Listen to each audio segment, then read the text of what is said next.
بسم الله الرحمن الرحيم.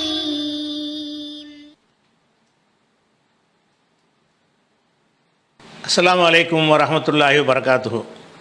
அன்பிற்குரிய சகோதர சகோதரிகளே, ஒவ்வொரு ஞாயிற்றுக்கிழமையும் 8:30 முதல் 10:30 வரை வாட்ஸ்அப் வழியாக நீங்கள் கேட்டிருக்கிற கேள்விகளுக்கு இந்த நேரலையில் பதிலளித்து வருகிறோம்.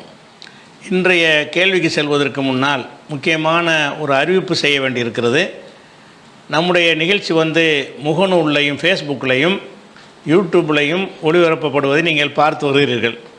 இந்த நிகழ்ச்சியை நடத்துவதற்காக வேண்டி அதிகமான பார்வையாளர்கள் அதை பார்த்தாங்கன்னு சொன்னால் அதுக்கு ஒரு விளம்பரத்தின் மூலமாக வருவாய் ஈட்ட முடியும் என்ற வகையில் பலரும் அதில் வருவாய் ஈட்டி வருகிறார்கள். அது ஃபேஸ்புக்கில் யூடியூப்லேயும் நமக்கு மெயில் அனுப்பி அவங்க கேட்கும் பொழுது நாம் அது விளம்பரத்தில் உடன்பாடு இல்லை என்று சொல்லிட்டோம். அதனால் நம்முடைய நிகழ்ச்சிகளில் எந்த விளம்பரம் வருவது கிடையாது, அதுக்கு எந்த ஒரு வருவாயும் நம்ம ஈட்டுவது கிடையாது. ஆனாலும் சமீப சில மாதங்களாக நம்முடைய ஒப்புதல் இல்லாமல், நம்முடைய சம்மதம் இல்லாமல் அந்த ஃபேஸ்புக்குடைய நிகழ்ச்சியில் அதில் என்ன செய்கிறாங்கன்னா இடையில் விளம்பரத்தை சேர்த்து விட்டுறாங்க. அப்போ இந்த விளம்பரம் சேருவது நமக்கு உடன்பாடு இல்லாத விளம்பரங்கள் கூட இருக்குது. நம்ம இஸ்லாமிய அடிப்படைக்கு எதிரான விளம்பரங்களை கூட இடையில் என்ன செய்கிறாங்க, நுழைச்சிடுறாங்க. அப்போ இதிலேருந்து அவங்க பாலிசில் இப்படி இருக்குது என்று சொல்லுகிற காரணத்தினால் மக்களுக்கு நம்ம சொல்லக்கூடிய முக்கியமான ஒரு அறிவுரை என்ன என்றால், நீங்கள் ஃபேஸ்புக்கில் இருந்து யூடியூப்புக்கு மாறிக்கொள்ளுங்கள். இவர்கள் பெரிய மாதிரி அதிகமாக செய்வார்கள். ஒரு கட்டத்தில் ஃபேஸ்புக்கில் இருந்தே நம்ம நிறுத்த வேண்டிய வரும். ஏன்னாட்டால் அந்த தீமையும் சேர்த்து பரப்புறதுக்கு நாம் துணை செய்ய முடியாது. ஒரு கட்டத்தில் அப்படி ஒரு நிலைமை வந்துடும். அதுக்காக வேண்டி இப்போது நீங்கள் என்ன செய்யுங்கன்னு கேட்டால், இந்த நிகழ்ச்சியை பார்க்குறவங்க யூடியூப்புக்கு மாறிக்கொண்டீர்கள்னு சொன்னால் ஒவ்வொரு வாரமும் அதிலே நீங்கள் பார்க்க ஆரம்பிச்சிங்கன்னு சொன்னால் இந்த ஃபேஸ்புக்கில் இருந்து நம்ம வெளியேறிக்கொள்ளலாம். பிறகு கொஞ்சம் குறுகிய காலத்துக்குள்ளே வெளியேறிடலாம். ஏன்னு கேட்டால் அந்த பாவம் தீமைகளுக்கும் சேர்த்து துணை செய்கிற மாதிரி அது வந்துடக்கூடாது என்பதற்காக இந்த ஒரு அறிவிப்பை செய்து கொள்கிறோம். இப்போ முதலாவது கேள்வி என்ன என்று சொன்னால், மக்களுடைய பணத்தில் ஈதுகா திடல்னா பெருநாள் தொழுகைக்காக வேண்டி ஒரு திடல் வாங்கப்பட்ட ஒரு இடத்தை விற்றுவிட்டு வேறு ஒரு பள்ளிக்கூட பயன்பாட்டிற்காக வேறு ஒரு இடத்தை வாங்க முடிவு செய்திருக்கிறார்கள் எங்கள் ஊரில். அது மார்க்கத்தில் அனுமதி இருக்கிறதா அப்படின்னு சொல்லி பேரணாம்பட்டை சேர்ந்த ஒரு சகோதரர் கேட்குறார். அதாவது பொதுவாக வக்ஃபு என்று சொல்லக்கூடிய பொது பயன்பாட்டுக்கு உள்ள சொத்துக்களை பொறுத்த வரைக்கும் இஸ்லாத்தினுடைய பார்வை என்னங்கிறத முதல் தெரிஞ்சுக்கிறோம்.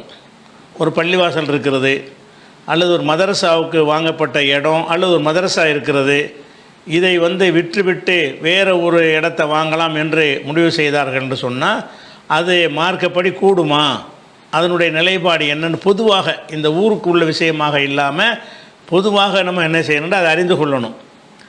இதுக்கு இந்த வக்ஃபுன்னு சொல்கிறாங்கல்ல, இதுக்கு அடிப்படை என்னன்னு கேட்டால், புகாரியில் 2764வது ஹதீஸில் இருக்கிறது.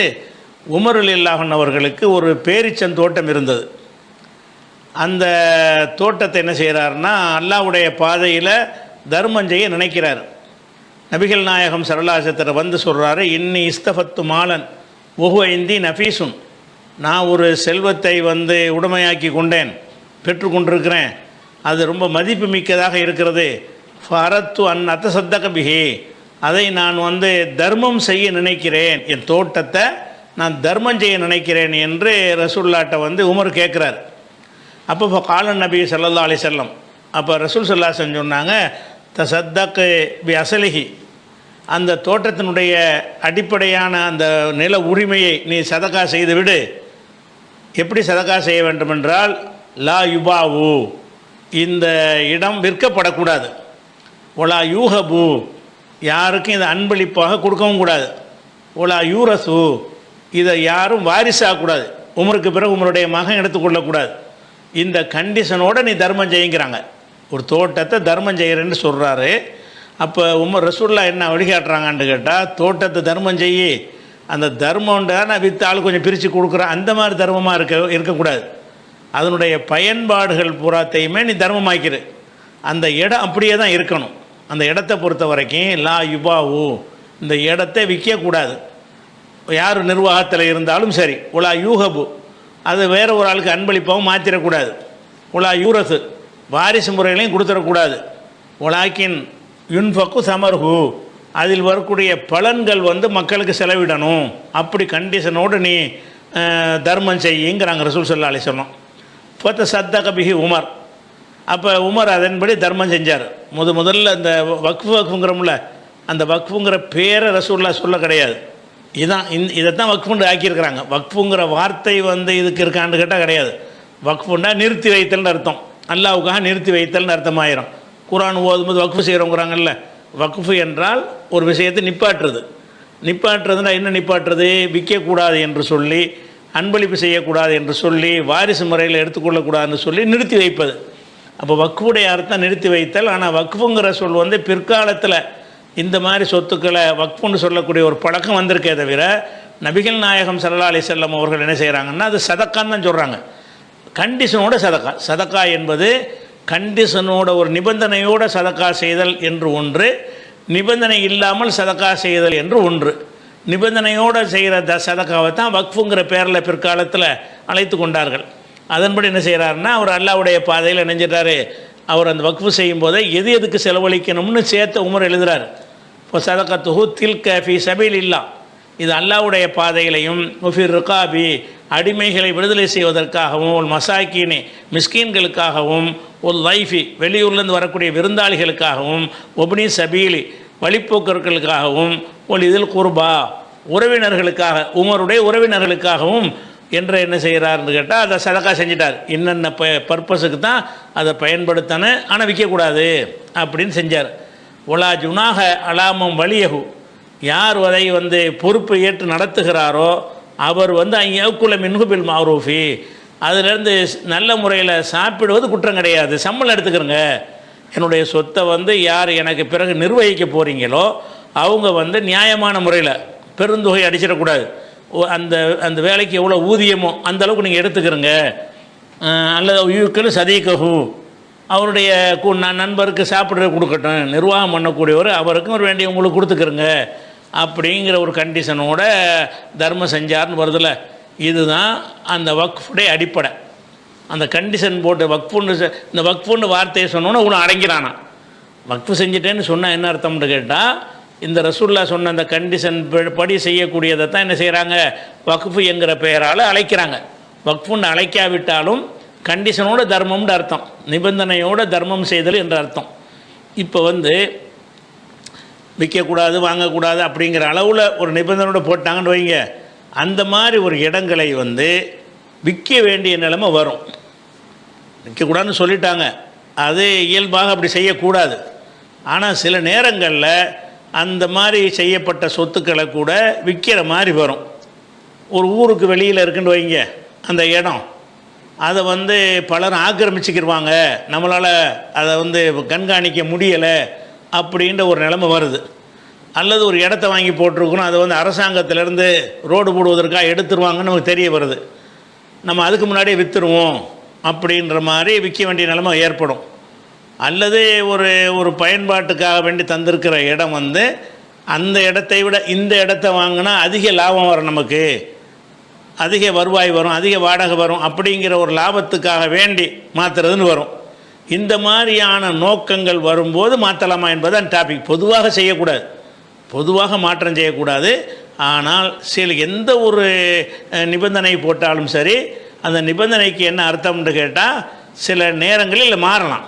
நிபந்தனை என்பது சாதாரண நிலையில் தான் அந்த நிபந்தனை வந்து செல்லுபடியாகும். ஒரு அசாதாரணமான நிலை வந்துட்டுன்னு சொன்னால் அந்த நிபந்தனை வந்து நம்ம தளர்த்தப்பட்டுரும் சில காரணங்களுக்காக வேண்டி. என்னென்னலாம் முக்கியமான காரணம்னு கேட்டால், உதாரணத்துக்கு வந்து ரசூலுல்லாஹ் சொல்கிறாங்க, அதாவது 3 காரியங்களை அல்லாஹ் வந்து உங்களுக்கு வெறுக்கிறான். ஒன்றாவது வந்து அவன் சொன்னான் இவன் சொன்னான்னு சொல்லி பரப்புறது, ஆதாரமற்ற செய்திகளை பரப்புறது, இது அல்லாஹ்வுக்கு பிடிக்காது. ரெண்டாவது இலாஅத்துல் மாலி, பொருளாதாரத்தை வீணாக்குவது, நாசமாக்குறது. கசரத்து சுவால், அதிகமாக கேள்வி கேட்குறது. இந்த 3 விஷயத்தையும் அல்லாஹ் வந்து தடுத்திருக்கிறான் அப்படின்னு ரசூலுல்லாஹ் சொன்ன ஒரு செய்தி புகாரில் 1477வது ஹதீஸில் இருக்கிறது. இந்த ஹதீஸின் பிரகாரம் எந்த ஒரு சொத்து வீணாயிருங்கிற ஒரு நிலைமை வருதோ அந்த நேரத்தில் என்ன செய்யணும், வீணாகாமல் தடுக்கத்தான் நம்ம பாடுபடணும். இது இருந்தால் உதாரணமாக சில பகுதிகளில் நம்ம அந்த ஊருக்கே போக முடியலை, ஆளு கொஞ்சம் குடிசை போட்டுருவாங்க, நமக்கு தெரிய வருது. அப்போ அந்த சொத்தை வீணாக போயிடும், நமக்கு உரியதை இல்லாமல் போயிடும். அப்படி வரும் என்று சொன்னால் அந்த கண்டிஷனே பேசிகிட்டு இருக்க முடியுமா? பேசிகிட்டு இருக்க முடியாது. அப்போ என்ன செய்யணும்னு கேட்டால் அதை விற்றுட்டு வேறு பக்கத்தில் வாங்கிட வேண்டியது தானே. ஊழல் தான் பண்ணக்கூடாதே தவிர அந்த இடத்துல வாங்கிக்கிடலாம். அல்லது சில ஊர்கள் என்ன செய்வாங்கன்னு கேட்டால் ஒரு பள்ளிவாசல்லாம் கட்டி வச்சுருப்பாங்க. கட்டி என்ன ஆகுன்னு கேட்டால் அங்கே உள்ள முஸ்லீம்கள் கொஞ்சம் கொஞ்சமாக காலியாகி முஸ்லீமே இல்லாமல் போயிடுவாங்க. நம்ம கவனத்துக்கு அப்படி சில ஊர்கள்லாம் இருக்கிறது, பள்ளிவாசல் இருக்கிறது, முஸ்லீம் இல்லை. அப்போ முஸ்லீமே இல்லாத அளவுக்கு ஊரை விட்டு காலி பண்ணிட்டு போயிடுவாங்க, பள்ளிவாசல் மட்டும் இருக்கும். அப்போ அந்த பள்ளிவாசலாக இருக்கட்டும்னு போட்டால் பள்ளிவாசல் தொழுவுருக்கு தானே பள்ளிவாசல். அப்போ நம்ம என்ன செய்யலாம், அந்த பள்ளிவாசலையே விற்றுப்புட்டு பள்ளிவாசலை ஒரு கட்டடமாக கருதி அதை விற்று அந்த ஊரை சேர்ந்தவங்க வேறு ஒரு பகுதியில் போய் அதை வாங்கி கொள்ளலாமன்னு வாங்கிக்கலாம். ஏன் நீங்கள் அப்படி விட்டீங்கன்னா வீணாக போயிடும், யாருக்கு பயனற்றதாக போயிடும், பள்ளியுடைய வேலையும் நடக்காது.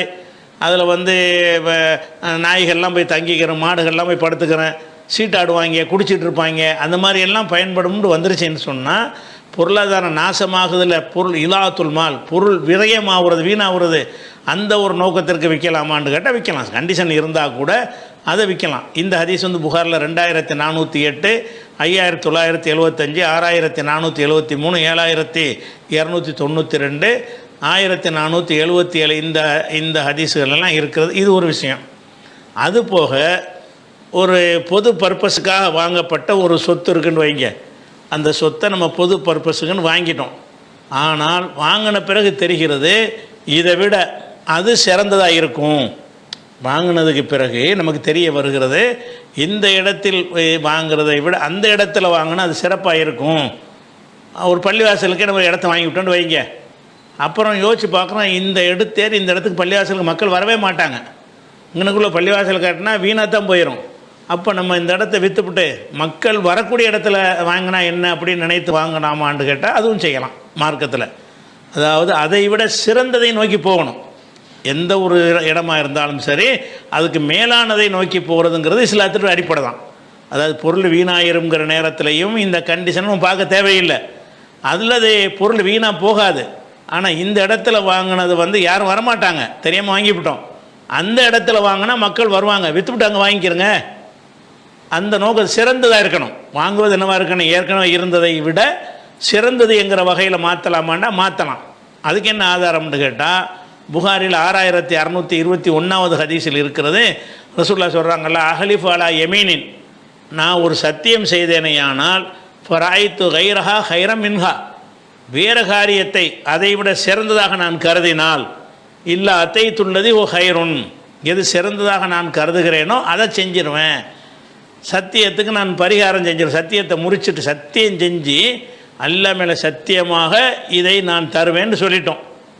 ஆனால் இதை தருவதை விட அதை தருவதுதான் சிறந்தது என்று எனக்கு தெரிய வரும்போது அந்த சத்தியத்தை முறித்து விட்டு இந்த இடத்த என்ன செய்ய வேண்டியது, கொடுத்துட வேண்டியது. இப்படி நான் செஞ்சிருவேன். ஆனால் செஞ்ச சத்தியத்துக்கு பரிகாரமாக நான் என்ன செய்வேன், கஃபாரா கொடுத்துருவேன். சத்தியத்தை முறிக்கிறதுக்கு பரிகாரம் இருக்கல, 10 ஏழைக்கு உணவு, உடை அளிக்கிறது, 3 நோன்பு வைக்கிறது, அடிமை விடுதலை செய்கிறது, இந்த பரிகாரங்கள் ஏதாவது செஞ்சிருவேங்கிறாங்க ரசூலுல்லாஹ். இது புகாரில் 6621 ஹதீஸில் இருக்குது. 6622 ஹதீஸில் என்ன வருதுன்னு கேட்டால் நமக்கே சொல்கிறாங்க, இதை ஹலப்தாலா யமீனின், நீ ஒரு சத்தியம் செய்தால் ஃபராய்த கைரஹா ஹைரம் மின்ஹா, வேறு காரியத்தை அதை விட சிறந்தாக நீ கண்டால் இப்போ கஃபிரன் யமீனிக்க, நீ பண்ண சத்தியத்தை முறித்து விட்டு பரிகாரம் செஞ்சு விடு. பாத்தில்லதி ஓ ஹைருன், எது சிறந்ததாக இருக்கிறதோ அதை செஞ்சிரு அப்படின்னு ரசூல் ஸல்லல்லாஹு அலைஹி வஸல்லம் சொன்ன செய்தி 6622, 6722, 7146, 7147 இதில் எல்லாம் இருக்கிறது. இது சத்தியத்துக்கு உள்ளதாக இருந்தாலும் சத்தியமும் அல்லாஹ் பேரில் செய்கிறது தானே.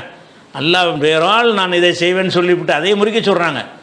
எதனால் முறிக்க சொல்கிறாங்க, அதை விட சிறந்ததாக இருக்கும்போது இதுதான் சிறந்ததுன்னு சொல்லி முடிவு எடுத்துட்டோம். அதை விட சிறந்ததாக இன்னொன்று தெரியுது என்று சொன்னால் சிறந்ததுக்கு மாறும்போது அல்லாஹ் மேலே பண்ண சத்தியம்ங்கிறதுக்கே முக்கியத்துவம் கொடுக்கல ரசூலுல்லாஹ். நீங்கள் சிறந்ததை தான் நம்ம செய்யணும். சிறந்தது ஒன்று இருக்கும்போது நம்ம சிறந்ததை விட கீழானது நம்ம எதுக்கு செய்யணும் அப்படிங்கிற ஒரு அடிப்படையில் என்ன செய்யணும், வந்து ரசூலுல்லாஹ் சொல்லிட்டாங்கல்ல, இதுலேருந்து சட்டம் எடுக்கலாம். வக்ஃபுங்கிறது அல்லாஹ்வுக்காக தான் கொடுத்தாச்சு. அல்லாஹ்வுக்காக கொடுத்தாலும் அதை விட சிறந்ததாக வேறொன்று தெரிய வந்தால் அப்போ நம்ம என்ன செய்யலாம், நம்ம வச்சுக்கலாம்.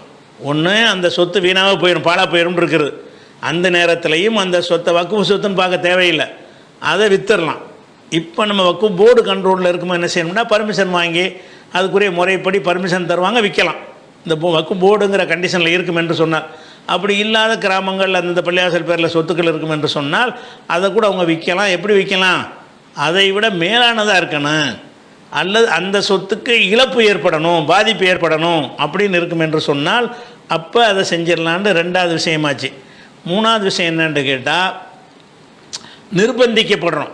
என்ன நிர்பந்திக்கப்படுறோம், அவன் நம்ம பள்ளிவாசலே இருக்குது, பள்ளிவாசலை அந்த இடத்துல ரோடு போடணும்னு வர்றாங்க, ரோடு அகலப்படுத்த போகிறோம்னு சொல்லி அகலப்படுத்த போகும்போது அந்த அகலமாக்குற அந்த இடத்துல உள்ள வீடுகள், கடைகள், பள்ளிவாசல்கள், கோயில்கள், சர்ச்சுகள்ன்ட்டு எதையுமே விட்டு வைக்காமல் எல்லாத்தையும் இடிக்கணும்னு வர்றாங்க. இடிக்கிறதுக்கு முன்னாடி என்ன செய்வாங்கன்னா நம்மளுக்கு வந்து இழப்பீடு தருவாங்க. நீ கண்டிப்பாக அரசாங்கத்தை ஒப்படைச்சிரு, அதுக்குரிய காசை வாங்கி கேட்குறாங்க. இதை நமக்கு மீற முடியாது, இது நிர்பந்தம்.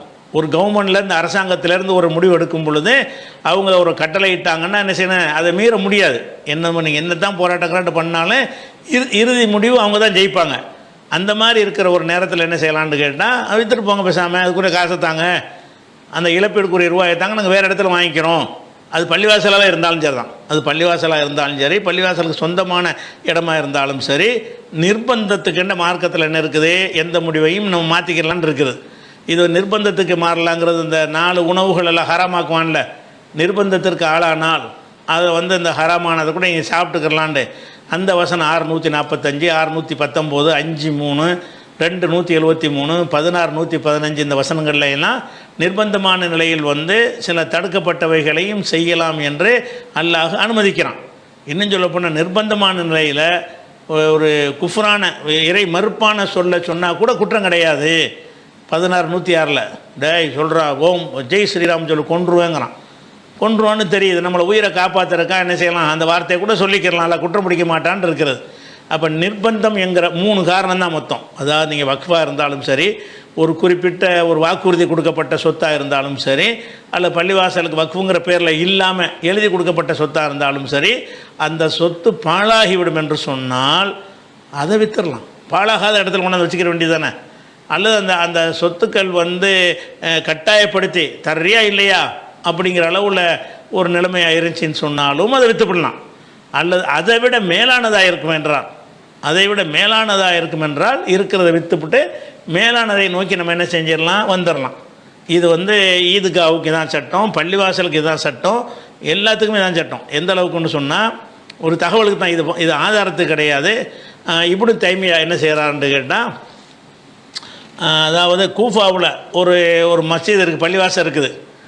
அந்த பள்ளிவாசல் வந்து கடத்தெருவுக்கு தான் பொருத்தமான இடமா இருக்குதுன்னு நினச்சி உமர் லீலான காலத்தில் என்ன செய்கிறாங்களாம், அந்த கூஃபாவில் இருந்த அந்த மஸ்ஜிதை இடிச்சுவிட்டு அதை கடத்தெருவு ஆக்கிக்கிட்டு வேறு ஒரு இடத்துல என்ன செஞ்சிட்டாங்கன்னா பள்ளிவாசலை கட்டினாங்க.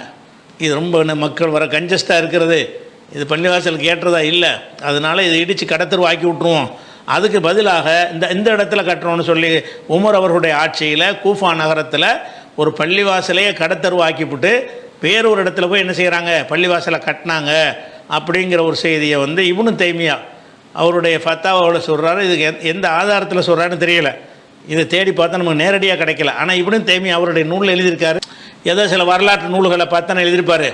அப்போ வந்து அப்படி செய்யலாம். எதுக்குன்னா தகவலுக்கு தான். பள்ளிவாசலாக இருந்ததையே கடத்தெருவாக்கிவிட்டு வேறொரு இடத்துல போய் அந்த பள்ளிவாசலை அதே அளவுக்கு அதை விட சிறப்பான ஒரு பள்ளிவாசலை கட்டியிருப்பார். அது மாதிரியான விஷயம் இருக்குது. அதே மாதிரி வந்து காபத்துல்லாவில் வந்து அந்த ஒரு போர்வை மாதிரி போத்திருப்பாங்கள்ல, அந்த காபத்துல்லாவுடைய ட்ரெஸ், அந்த ஆடை மாதிரி கருப்பு கலரில் போட்டிருக்காங்கல்ல, அதை வருஷம் அதை மாற்றுவாங்க. மாற்றும் போது என்ன செய்வாங்கன்னா உமர் லீலானவர்கள் அந்த போர்வை எடுத்து அதை கட் பண்ணி அந்த ஹஜ்ஜில் வர்றவங்களுக்கு ஆளுக்கு ஒரு பகுதியை கொடுத்துருங்கன்றுவாங்க. அது வக்ஃபுடைய பொருள் தானே, அது தூக்கி கலட்டி போனால் வீணாக போயிடும். வேறு ஸ்க்ரீனை போட்டுருவாங்க. பழைய ஸ்க்ரீனை எடுத்துகிட்டு என்ன செய்வாங்க, வேறு ஒன்றை ரெடி பண்ணி வச்சுருப்பாங்க, அந்த திரையை மாற்றிடுவாங்க. அந்த துணி தூக்கி குப்பையிலே போட முடியும், மக்களுக்கு பயன்படுற மாதிரி என்ன செய்யலாம், பறக்கத்துக்கு வச்சுக்கிற கூட விரும்புவாங்க. காபா உடையில் இருந்த ஒரு துணிதானேன்னு சொல்லி. அதனால் ஹஜ்ஜிக்கு வரக்கூடிய மக்களுக்கு ஆள் கொஞ்சம் கட் பண்ணி கொடுங்கன்னு உமர் அவர்கள் கொடுப்பார்கள். வக்குஃபு செய்யப்பட்டதுன்னு பார்க்குறது கிடையாது. வீணாகக்கூடாது. வீணாகும்னா வீணாக்குறது என்ன அர்த்தம்? அது யாருக்கா கொடுத்துட வேண்டியதானே. சில பொருள்கள் பள்ளியாசலுக்குன்னு கொடுத்துருப்பாங்க, அது வீணாக போகும்னு தெரியுது. வீணாகிறதை விட யாருக்காவது பயன்படுறதா இருந்தால் என்ன செஞ்சிடலாம், அதை கொடுத்துக்கிறலாங்கிறதுக்கு ஆதாரம் இருக்குதுன்னு சொல்லி இப்னு தைமியா அவர்கள் இந்த ஆதாரங்கள்லாம் சொல்லி மேற்கொண்டு இதையும் அவர் சொல்கிறார். ஆனால் இதுக்கு ஒரு ஆதாரம் காட்டலை. உமர் அவர்கள் செஞ்சார்கள் என்பதற்குரிய ஆதாரம் எந்த நூலிலேருந்து எடுத்தார் என்பதை சொல்லலை. ஆனால் இது ஹதீஸாக இருந்தால் நம்ம தேடி எடுக்கலாம், வரலாறு தானே, அப்படி செஞ்சார்னு வருது. இப்போ நமக்கு அடிப்படை என்னென்னு கேட்டால், எந்த ஒரு சொத்தாக இருந்தாலும் சரி 3 நோக்கங்கள் இருக்குமேயானால் அந்த நோக்கங்களுக்கு நம்ம மாற்றலாம். வக்குஃபுன்னா பள்ளிவாசலே மாற்றலாம். ஒரு பள்ளிவாசலாக இருந்தால் கூட அந்த பள்ளிவாசல் ஒரு ஊரில் பள்ளிவாசல் கட்டுறோம், அங்கே உள்ளவன்னா எல்லாம் காலி பண்ணி கொஞ்சம் கொஞ்சமாக போயிட்டு முஸ்லீமே இல்லாமல் போயிட்டாங்க. பள்ளிவாசல் மட்டும் இருக்கும், பாங்கு சொல்லக்கூட ஆள் இருக்காது. அது பள்ளிவாசலாக இருந்தது, அது அப்படியே பார்க்குறது. அப்படியே பொருள் வீணாக போகுது, பயனற்று போகுதுப்பா. அது யூஸ் இல்லாமல் போகுது. யூஸ் இல்லாமல் போகிறது அல்லாஹ் வெறுக்கிறாங்கிறாங்க. 3 காரியத்தை அல்லாஹ் வெறுக்கிறான். அதில் ஒன்று என்னது, இலாத்துல் மால், பொருளாதாரத்தை நாசமாக்குறது. அப்படிங்கிற வகையில் இப்போ ஈதுகான்னு பேரணாம்பட்டில் ஈதுகான்னு ஒரு இடம் வாங்கினாங்க. அதை விட நான் விசாரித்த வகையில் அவங்கள்ட்ட கிடைச்ச தகவல் என்னன்னு கேட்டால், அது ஒரு நபர் தான் வாங்கி கொடுத்துருக்கிறார். அவர்கிட்ட கேட்குறாங்க, இதை விட இந்த இடத்துல இப்போ நீங்கள் ஒரு 4 கிரவுண்டு தான் கொடுத்துருக்குறீங்க, அதில் 2 ஏக்கர் வாங்கலாம், கொஞ்சம் தள்ளி போனோம்னா அதில் ஸ்கூலும் கட்டிக்கிறலாம், ப்ளஸ்ஸு அதே அந்த திடல் உள்ள இடமும் கிடச்சிக்கிறேன் அப்படின்னு சொல்லும் பொழுது சம்மந்தப்பட்டவரை நினைஞ்சிட்டாரு, அதை ஒப்புக்கொண்டுட்டாரு அப்படின்னு அவங்கள்ட்ட விசாரிக்கும் போது சொல்கிறாங்க. அது போகமா எல்லாருமே மசோரா பண்ணி இதை விட அதை நல்லதுன்னு வாங்கிட்டு போங்க, அதை வாங்கி விற்று தின்றக்கூடாது. ஒரு விஷயத்தை வக்ஃபுன்னு செய்யப்பட்டது மாற்றுறதா இருந்தால் அதுக்கு நிகரான அதுக்கு மேலான ஒன்றை என்ன செய்யணும், நம்ம அதை வாங்கிட்டு செய்கிறதுக்கு தப்பு கிடையாது. எனக்கு தான் அதில் எந்த குற்றமும் வராது. அது ஒரு தகவலுக்கு தெரிஞ்சுக்கிறங்க. அடுத்த ஒரு கேள்வி கேட்குறாங்க. ஒரு காயல்பட்டிருந்த ஒரு சகோதரி கேட்குறாங்க, ரசூல் ஸல்லல்லாஹு அலைஹி வஸல்லம் அவர்கள் 3 விதமான சம்பாத்தியத்தை கெட்ட சம்பாத்தியம்னு சொல்லியிருக்கிறாங்க. 3 சம்பாத்தியம் என்னன்னு கேட்டால், மஹ்ருல் பகி, ஒரு விபச்சாரி விபச்சாரத்தின் மூலம் சம்பாதிப்பது, அது மகா கெட்டது. சமனுல் கல்வி, நாய் விற்ற காசு, நாயை விற்று அதை காசாக்குறது, அந்த கெட்ட சம்பாத்தியம். அது நாயை விற்கக்கூடாது. 3வது கஸ்புல் ஹஜ்ஜாம், ஹஜ்ஜாம்னு சொன்னால் ஹிஜாமத்துங்கிறாங்கல்ல, ரத்தம் குத்தி வாங்குற, அந்த ரத்தம் குத்தி எடுப்பாங்கல்ல. அந்த காலத்தில் ஒரு நோய்க்காக வேண்டி ரத்தம் குத்தி எடுத்தல்னு ஒரு சிகிச்சை முறை இருந்துச்சு. அதுக்கு மார்க்கத்துக்கு சம்மந்தம் இல்லை, அன்றைய அரபுகள்கிட்ட ஒரு பழக்கமாக இருந்துச்சு. அது ஒரு வைத்திய முறை நினைத்து எல்லாரும் செய்வார்கள். அப்படி செய்யக்கூடியவர்களுக்கு ரசூலுல்லாஹ் என்ன செஞ்சாங்கன்னா, அவங்களே ரத்தம் ஊற்றி எடுத்துருக்குறாங்க, அவருக்கு கூலி வேற கொடுத்துருக்குறாங்க. அப்படி இருக்கும் பொழுது அந்த சம்பாத்தியத்தை கெட்ட சம்பாத்தியம் ரசூலுல்லாஹ் சொல்கிறாங்களே, அது சரியான்னு கேட்குறாங்க. அதாவது அந்த ஹஜ்ஜாம்னா பார்பர் வேலையெல்லாம் அது மாதிரி உள்ளது தான், முடிவெட்டுருக்கு சம்பாத்தியம், அதெல்லாம் இந்த சேர்ந்தது தான். அதையும் சேர்த்து அவங்க செய்வாங்க. அந்த யார் அந்த ஹஜ்ஜாம்ங்கிற ஆளுக்கு என்ன செய்வாங்கன்னு கேட்டால், ரத்தம் குத்தி வாங்குகிற வேலையும் எடுப்பார்கள், அதோட முடியை சீர்திருத்தம் பண்ணுறது, முடிவெட்டுறது, இந்த மாதிரி காரியங்களையும் அவங்க செய்வாங்க. அப்போ இப்படி செய்கிறதுக்கு இது ஒரு நல்ல சம்பாத்தியம் இல்லை, கெட்ட சம்பாத்தியம் என்று ரசூலுல்லாஹ் சொல்லி இருக்கிறாங்க. ஆனால் அவங்களே சில ஆட்களுக்கு கூலி கொடுத்துருக்குறாங்களே, அது சரியான்னு கேட்குறாங்க. இவங்க சொல்லக்கூடிய ஹதீஸ் முஸ்லீமில் இருக்கிறது. முஸ்லீமில் இன்னொரு இடத்துல இன்னொரு ஹதீஸில் எப்படி வருதுன்னு கேட்டால், சமனுல் கல்வி ஹபீசுன், நாய் வித்த காசு மகா கெட்டது, மஹ்ருல் பகி ஹபீசுன், ஒரு விபச்சாரியுடைய சம்பாத்தியம் மகா கெட்டது, விபச்சாரத்தின் மூலம் சம்பாதிக்கிறது மகா கெட்டது. கஸ்புல் ஹஜ்ஜாமி ஹபீசுன், ஹஜ்ஜாமுடைய சம்பாத்தியமும் ஹபீஸ் மகா கெட்டது அப்படிங்கிற வார்த்தையும் ரசூலுல்லாஹ் சொன்னாங்கன்னு சொல்லி முஸ்லீமில் ஒரு ஹதீஸ் வருது. இதுக்கு மாத்தமாக என்ன வருதுன்னு கேட்டால், ரசூல் அதே முஸ்லீமில் வருது, ஹஜமுஹு அபு தைபான்னு ஒரு ஆள் இருந்தார். அவர் ரசூலுல்லாஹ்வுக்கு இந்த ரத்தம் குத்தி எடுக்கிற அந்த சிகிச்சையை செஞ்ச உடனே அமர் லஹு பிசா ஐனே, ரசூலுல்லாஹ் 2 மரக்கால் கோதுமையோ பேரிச்சம்பழமோ ஏதோ கொடுக்க சொல்லி அவருக்கு மின் தாமின் 2 மரக்கால் உணவு, அந்த உணவுங்கிறது பேரிச்சை திராட்சை கோதுமை எல்லாம் உணவு தான், ஏதோ ஒரு உணவு கொடுத்துருக்குறாங்க, கொடுக்க சொல்லி கட்டளையிட்டார்கள். இது முஸ்லீமில் வரக்கூடிய ஒரு ஹதீஸ் இருக்குது. ரெண்டு முரணாக இருந்தால் முரணாக தான் இருக்குது. ஆனால் எது இஸ்லாமிய அடிப்படைக்கும் அந்த கோட்பாடுக்கும் ஏற்றதாக இருக்கிறதோ அதை நம்ம ஏற்றுக்கிறணும். அப்போ ரசூல் ஸல்லல்லாஹு அலைஹி வஸல்லம் அவங்களே கெட்டதுன்னு சொல்லிவிட்டு அது கூலி கொடுத்துருப்பாங்களா? அது ஒரு கெட்ட சம்பாத்தியப்பா. சும்மா ஓசியை முதல்ல ஓசியை எவனா செய்வானா? ப்ராக்டிக்கலாக எடுத்துக்கிட்டிங்கன்னா அது ஒரு வைத்திய தொழில். இரத்தங்குத்தி எடுத்தல் என்பது அன்றைய காலத்தில் இருந்த ஒரு மருத்துவ முறை, அந்த மக்கள்கிட்ட இருந்த ஒரு முறை. அது நிஜமாக அது மருத்துவமாக இல்லையாங்கிறத நம்ம சொல்ல முடியாது. அந்த காலத்தில் அப்படி ஒரு மருத்துவ முறை இருந்தது. அந்த மருத்துவத்தை செய்கிறவர் ஓசியை செய்வாரா? சேவை செய்ய முடியுமா? அவர் அந்த கூலி எதிர்பார்க்கத்தானே செய்வார். அப்போ அது ஒரு வேலை. அதுக்கு ரசூலுல்லாஹ் கூலியை கொடுக்குறாங்க. பொதுவாக எந்த ஒரு வேலைக்குமே உரிய கூலியை கொடுக்கணுமா இல்லையா? கொடுக்கணும்னு சொல்லிவிட்டு அது கெட்டதும்னு சொன்னால் கெட்ட காரியத்தை கெட்டதுன்னு சொல்லலாம். ஆனால் நல்ல காரியத்தை ஒரு உழைப்பு தானே இது. முடிவெட்டுறதுக்கு கெட்ட வேலையாது. அதுவும் நல்ல வேலை தானே. அதுவும் மனிதனுக்கு தேவையான ஒரு வேலை தானே.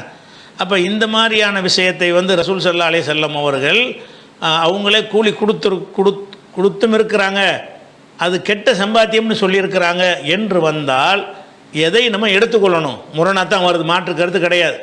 முரணாக ரெண்டையும் எடுத்துக்கிற முடியுமா? அது நல்லதுன்னு தான் கெட்டதுன்னு தான் இப்படி சொல்கிறது. நல்லதுன்னா நல்லதுன்னு சொல்லுங்கள், கெட்டதுன்னா கெட்டதுன்னு சொல்லுங்கள். இதை ஏற்றுக்கிட்டு அதை மறுக்கணும், அதை ஏற்றுட்டு இதை மறுக்கணும்னு வந்துருச்சு. அப்போ ரெண்டையும் இணைச்சிக்கிட்டுலாம் என்ன செய்ய முடியாது. அவ்வளோ சில ஆளுக்கு விளக்கம் கொடுப்பாங்க. அதை கூலி வாங்குறது கெட்டதுன்னா அவ்வளோ நல்லது இல்லைன்னு அர்த்தம். ஹபீஸுன்ற வார்த்தை கெட்டதுன்னு போட்டிருக்கிறாங்க. அப்புறம் என்ன போட்டு நீங்கள் வியாக்கியானம் கொடுக்குறீங்க? அதனுடைய கருத்து என்னவோ அந்த கருத்தை சொல்லுங்கள்.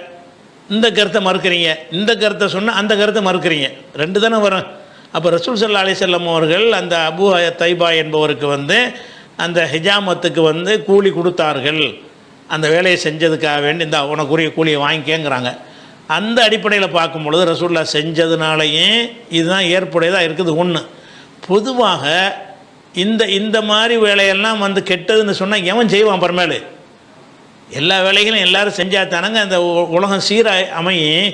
இதெல்லாம் கெட்ட வேலை, இதெல்லாம் பார்பர் ஷாப்லாம் நான் வைக்க மாட்டேன்னு ஒருத்தர் சொன்னார்னா அப்புறம் யார் தான் அந்த முடிவெற்ற வேலையை செய்வாங்க? ஆள் இல்லாமல் போயிடும். அப்புறம் ப்ராக்டிக்கலாக எல்லா வேலைகளும் நடக்கணுமாக இருந்தால் இன்னும் சொல்ல போனால் அதிக கூலி வாங்க அவனுக்கு தான் தகுதி இருக்கிறது.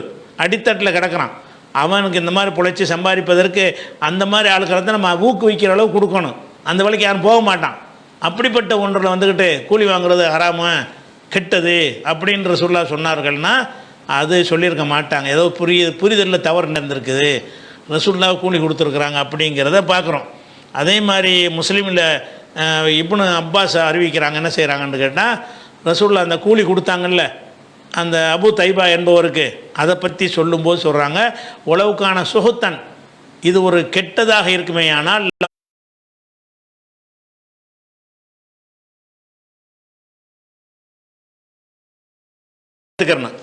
அப்போ ரசூல் ஸல்லல்லாஹு அலைஹி வஸல்லம் அவங்களே கெட்டதுன்னு சொல்லிவிட்டு அது கூலி கொடுத்துருப்பாங்களா? அது ஒரு கெட்ட சம்பாத்தியப்பா. சும்மா ஓசியை முதல்ல ஓசியை எவனா செய்வானா? ப்ராக்டிக்கலாக எடுத்துக்கிட்டிங்கன்னா அது ஒரு வைத்திய தொழில். இரத்தங்குத்தி எடுத்தல் என்பது அன்றைய காலத்தில் இருந்த ஒரு மருத்துவ முறை, அந்த மக்கள்கிட்ட இருந்த ஒரு முறை. அது நிஜமாக அது மருத்துவமாக இல்லையாங்கிறத நம்ம சொல்ல முடியாது. அந்த காலத்தில் அப்படி ஒரு மருத்துவ முறை இருந்தது. அந்த மருத்துவத்தை செய்கிறவர் ஓசியை செய்வாரா? சேவை செய்ய முடியுமா? அவர் அந்த கூலியை எதிர்பார்க்கத்தானே செய்வார். அப்போ அது ஒரு வேலை. அதுக்கு ரசூலுல்லாஹ் கூலியை கொடுக்குறாங்க. பொதுவாக எந்த ஒரு வேலைக்குமே உரிய கூலியை கொடுக்கணுமா இல்லையா? கொடுக்கணும்னு சொல்லிவிட்டு அது கெட்டதும்னு சொன்னால் கெட்ட காரியத்தை கெட்டதுன்னு சொல்லலாம். ஆனால் நல்ல காரியத்தை ஒரு உழைப்பு தானே இது. முடிவெட்டுறதுக்கு கெட்ட வேலையாது. அதுவும் நல்ல வேலை தானே. அதுவும் மனிதனுக்கு தேவையான ஒரு வேலை தானே. அப்போ இந்த மாதிரியான விஷயத்தை ரசூல் ஸல்லல்லாஹு அலைஹி வஸல்லம் அவர்கள் அவங்களே கூலி கொடுத்தும் இருக்கிறாங்க, அது கெட்ட சம்பாத்தியம்னு சொல்லியிருக்கிறாங்க என்று வந்தால் எதை நம்ம எடுத்துக்கொள்ளணும்? முரணாக தான் வருது, மாற்று கருத்து கிடையாது. முரணாக ரெண்டையும் எடுத்துக்கிற முடியுமா? அது நல்லதுன்னு தான் கெட்டதுன்னு தான் இப்படி சொல்கிறது. நல்லதுன்னா நல்லதுன்னு சொல்லுங்கள், கெட்டதுன்னா கெட்டதுன்னு சொல்லுங்கள். இதை ஏற்றுக்கிட்டு அதை மறுக்கணும், அதை ஏற்றுட்டு இதை மறுக்கணும்னு வந்துருச்சு. அப்போ ரெண்டையும் இணைச்சிக்கிட்டுலாம் என்ன செய்ய முடியாது. அவ்வளோ சில ஆளுக்கு விளக்கம் கொடுப்பாங்க. அதை கூலி வாங்குறது கெட்டதுன்னா அவ்வளோ நல்லது இல்லைன்னு அர்த்தம். ஹபீஸுன்ற வார்த்தை கெட்டதுன்னு போட்டிருக்கிறாங்க. அப்புறம் என்ன போட்டு நீங்கள் வியாக்கியானம் கொடுக்குறீங்க? அதனுடைய கருத்து என்னவோ அந்த கருத்தை சொல்லுங்கள், இந்த கருத்தை மறுக்கிறீங்க, இந்த கருத்தை சொன்னால் அந்த கருத்தை மறுக்கிறீங்க, ரெண்டு தானே வரும். அப்போ ரசூல் ஸல்லல்லாஹு அலைஹி வஸல்லம் அவர்கள் அந்த அபூ தைபா என்பவருக்கு அந்த ஹிஜாமத்துக்கு கூலி கொடுத்தார்கள். அந்த வேலையை செஞ்சதுக்காக வேண்டி இந்த உனக்குரிய கூலியை வாங்கிக்கங்கிறாங்க. அந்த அடிப்படையில் பார்க்கும்பொழுது ரசூலுல்லாஹ் செஞ்சதுனாலேயே இதுதான் ஏற்புடையதாக இருக்குது. ஒன்று, பொதுவாக இந்த மாதிரி வேலையெல்லாம் கெட்டதுன்னு சொன்னால் எவன் செய்வான்? அப்புறமேலு எல்லா வேலைகளும் எல்லோரும் செஞ்சால் தானங்க அந்த உலகம் சீராக அமையும். இதெல்லாம் கெட்ட வேலை, இதெல்லாம் பார்பர் ஷாப்லாம் நான் வைக்க மாட்டேன்னு ஒருத்தர் சொன்னார்னா அப்புறம் யார் தான் அந்த முடிவெற்ற வேலையை செய்வாங்க? ஆள் இல்லாமல் போயிடும். அப்புறம் ப்ராக்டிக்கலாக எல்லா வேலைகளும் நடக்கணுமாக இருந்தால், இன்னும் சொல்ல போனால் அதிக கூலி வாங்க அவனுக்கு தான் தகுதி இருக்கிறது.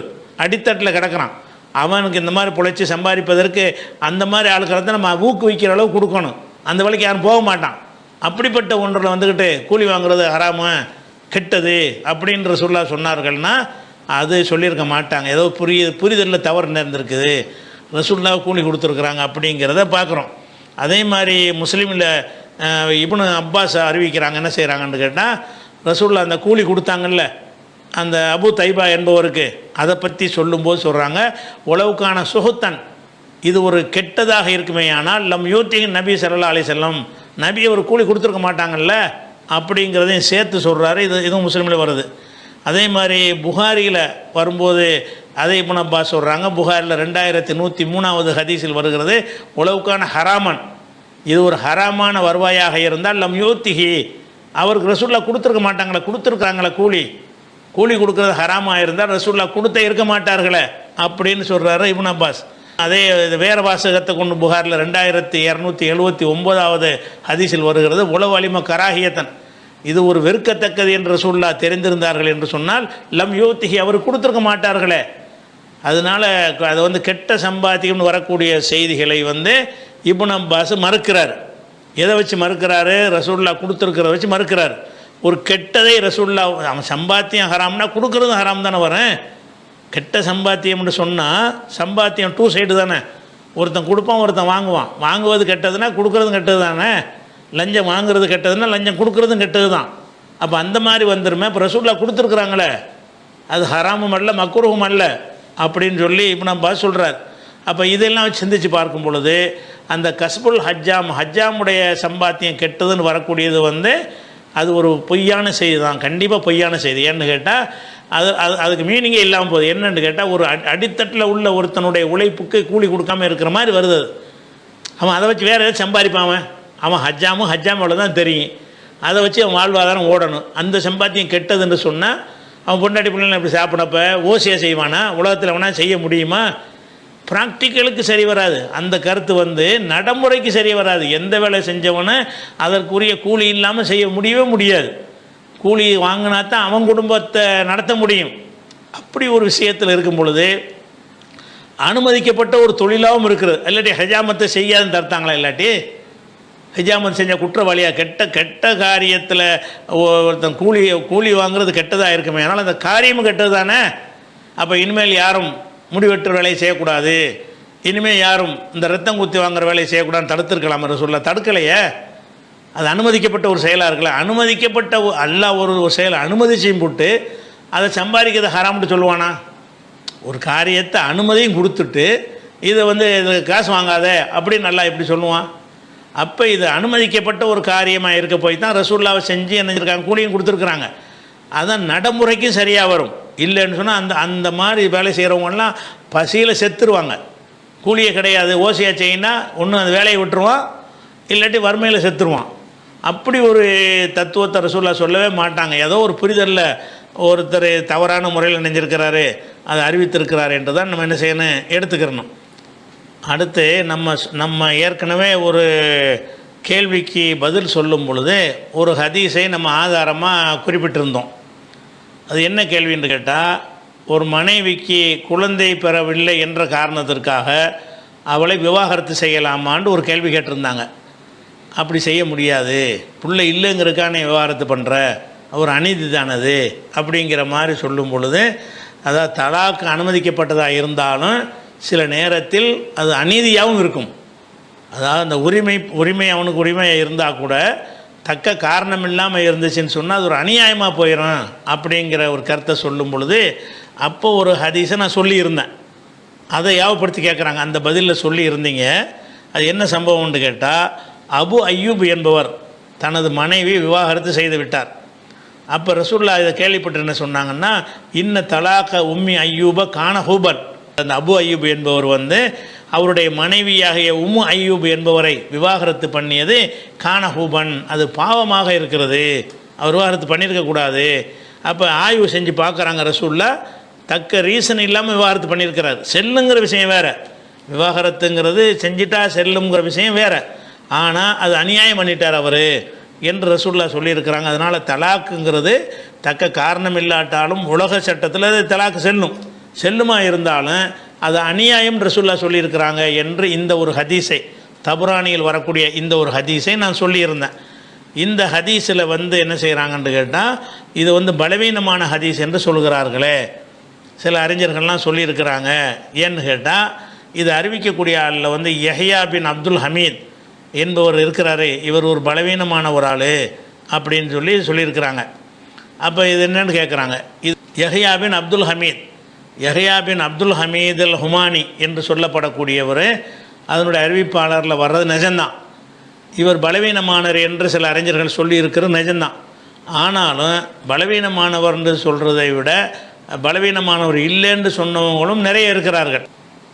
முக்கியமான விமர்சனம் என்னன்னு கேட்டால், அஹ்மது பின் ஹம்பல் அவரை பலவீனமானவர் பொய்யர்னு சொல்லிட்டாரு அப்படிங்கிற மாதிரி ஒரு விமர்சனம் இருக்கிறது. நசை அவர் லைஃப் பலவீனமானவர் என்று சொன்னதாக இருக்கிறது. அனி இப்னுல் மதீனி அவரும் பலவீனம் என்று சொன்னதாக இருக்கிறது. ஏராளமான அறிஞர்கள் அவரை பாராட்டு விதமாக தான் சொல்லியிருக்கிறார்கள். இவரை பொறுத்த வரைக்கும் நம்ம அறிந்து கொள்கிற விஷயம் என்னென்னு கேட்டால்,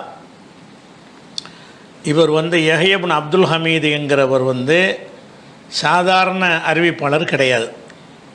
இவர் ஹாஃபில்ங்கிறாங்க. ஹாஃபில்னு சொன்னால் பல ஆயிரம் ஹதீஸுகளை மனனம் செய்தவரை ஹாஃபில்னு சொல்லுவாங்க. அந்த மாதிரி ஹதீஸுகளை எல்லாம் மனனம் செய்திருக்கக்கூடிய அளவுக்கு உள்ள ஒரு மேதையாக அவர் இருந்திருக்கிறார். இரண்டாவதாக அவர் இந்த ஹதீஸ் கலை அறிஞர்கள் நூல் எழுதியிருப்பாங்கள்ல, முஸ்னதுகள், அந்த மாதிரி இவர் ஒரு முஸ்னது யஹ்யான்னு ஒன்று எழுதியிருக்கிறார். எப்படி அஹ்மது பின் ஹம்பல் எழுதியிருக்கிறாங்களோ, பல அறிஞர்கள் எழுதியிருக்கிறாங்களோ, அந்த மாதிரி இவரே ஒரு ஹதீஸ் தொகுப்பாளர். அஹ்மது பின் ஹம்பல் காலத்தில் வாழ்ந்தவர். அப்போ அஹ்மது பின் ஹம்பல் மாதிரியே இவர் ஒரு முஸ்னது எழுதியிருக்கிறார். கூஃபாவில் உள்ளவரில் இவர் தான் ஃபஸ்ட்டு எழுதினவர். ஒரு சாதாரண அறிவிப்பாளருங்கிற மாதிரி வச்சு பார்க்காம இவர் ஒரு ஹாஃபிலாக இருக்கார். இவர் அஹ்மது, புகாரி, முஸ்லீம் மாதிரியான ஹதீஸ் நூல் தொகுத்த ஒரு திருமதிலாம் இருக்காங்கள்ல, அந்த மாதிரியான தரத்தில் உள்ளவராக அவர் இருந்திருக்கிறார். அவரை பற்றி வந்த விமர்சனங்களை பார்க்கும் பொழுது ஒரு காழ்ப்புணர்வில் செஞ்ச விமர்சனம் மாதிரி தான் நம்ம கருத முடிகிறது. அஹ்மது இமாம் இவர் ஒரு பொய்யர்னு சொல்லியிருக்கிறாங்க. எதுக்கு சொல்லியிருக்கிறாருன்னு கேட்டால், இவர் அஹ்மது எனக்கு அறிவித்தார்னு ஒரு ஹதீஸ் அறிவிச்சிட்டார்.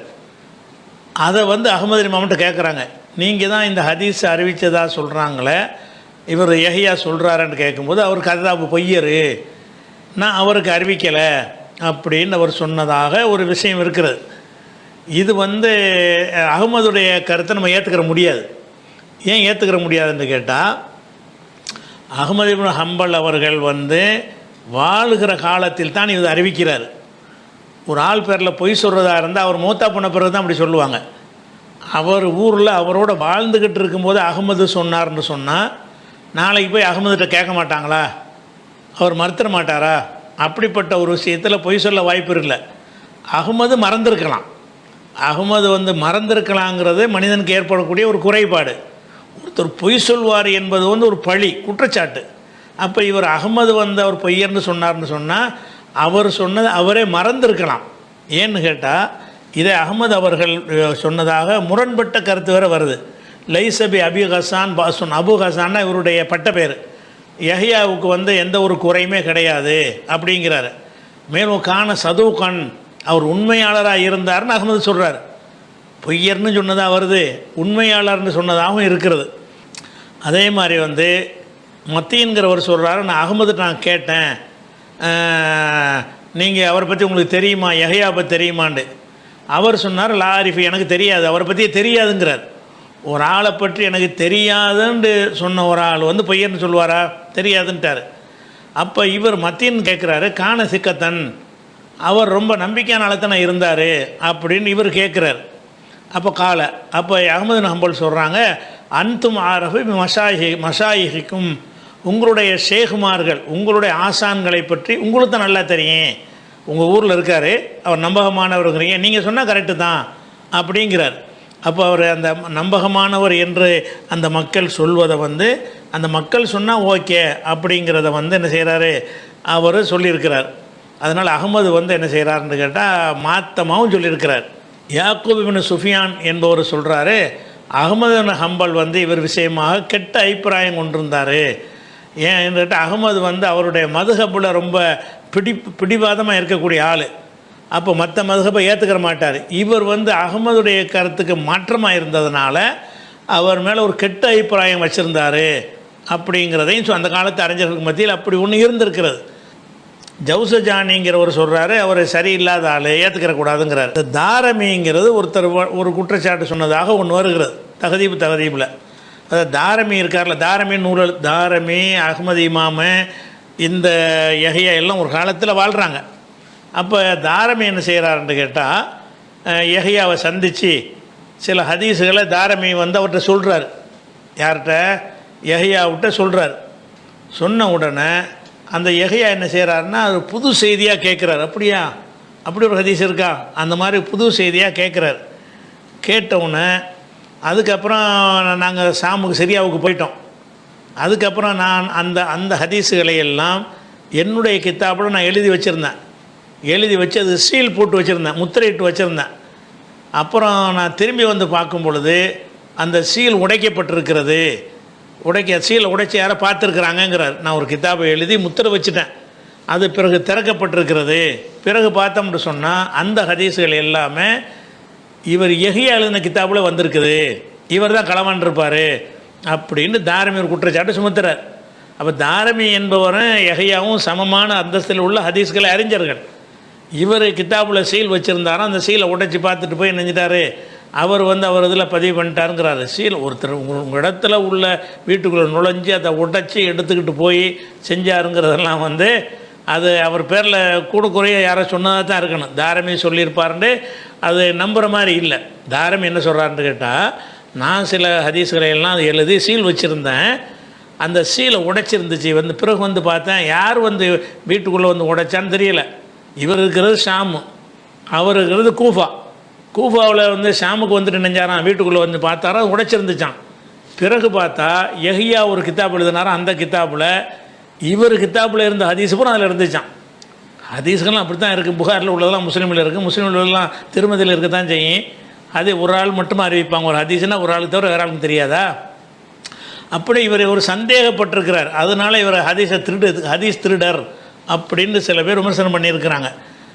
அதே மாதிரி வந்து முஹம்மது பின் யஹ்யா துஹுலி இருக்கார்ல, அவரும் இவரை வந்து நான் வந்து ஏற்றுக்கிற மாட்டேன் அப்படின்னு சொல்லியிருக்கிறாரு. நசையும் பலவீனமானவர்னு சொல்லியிருக்கிறார்.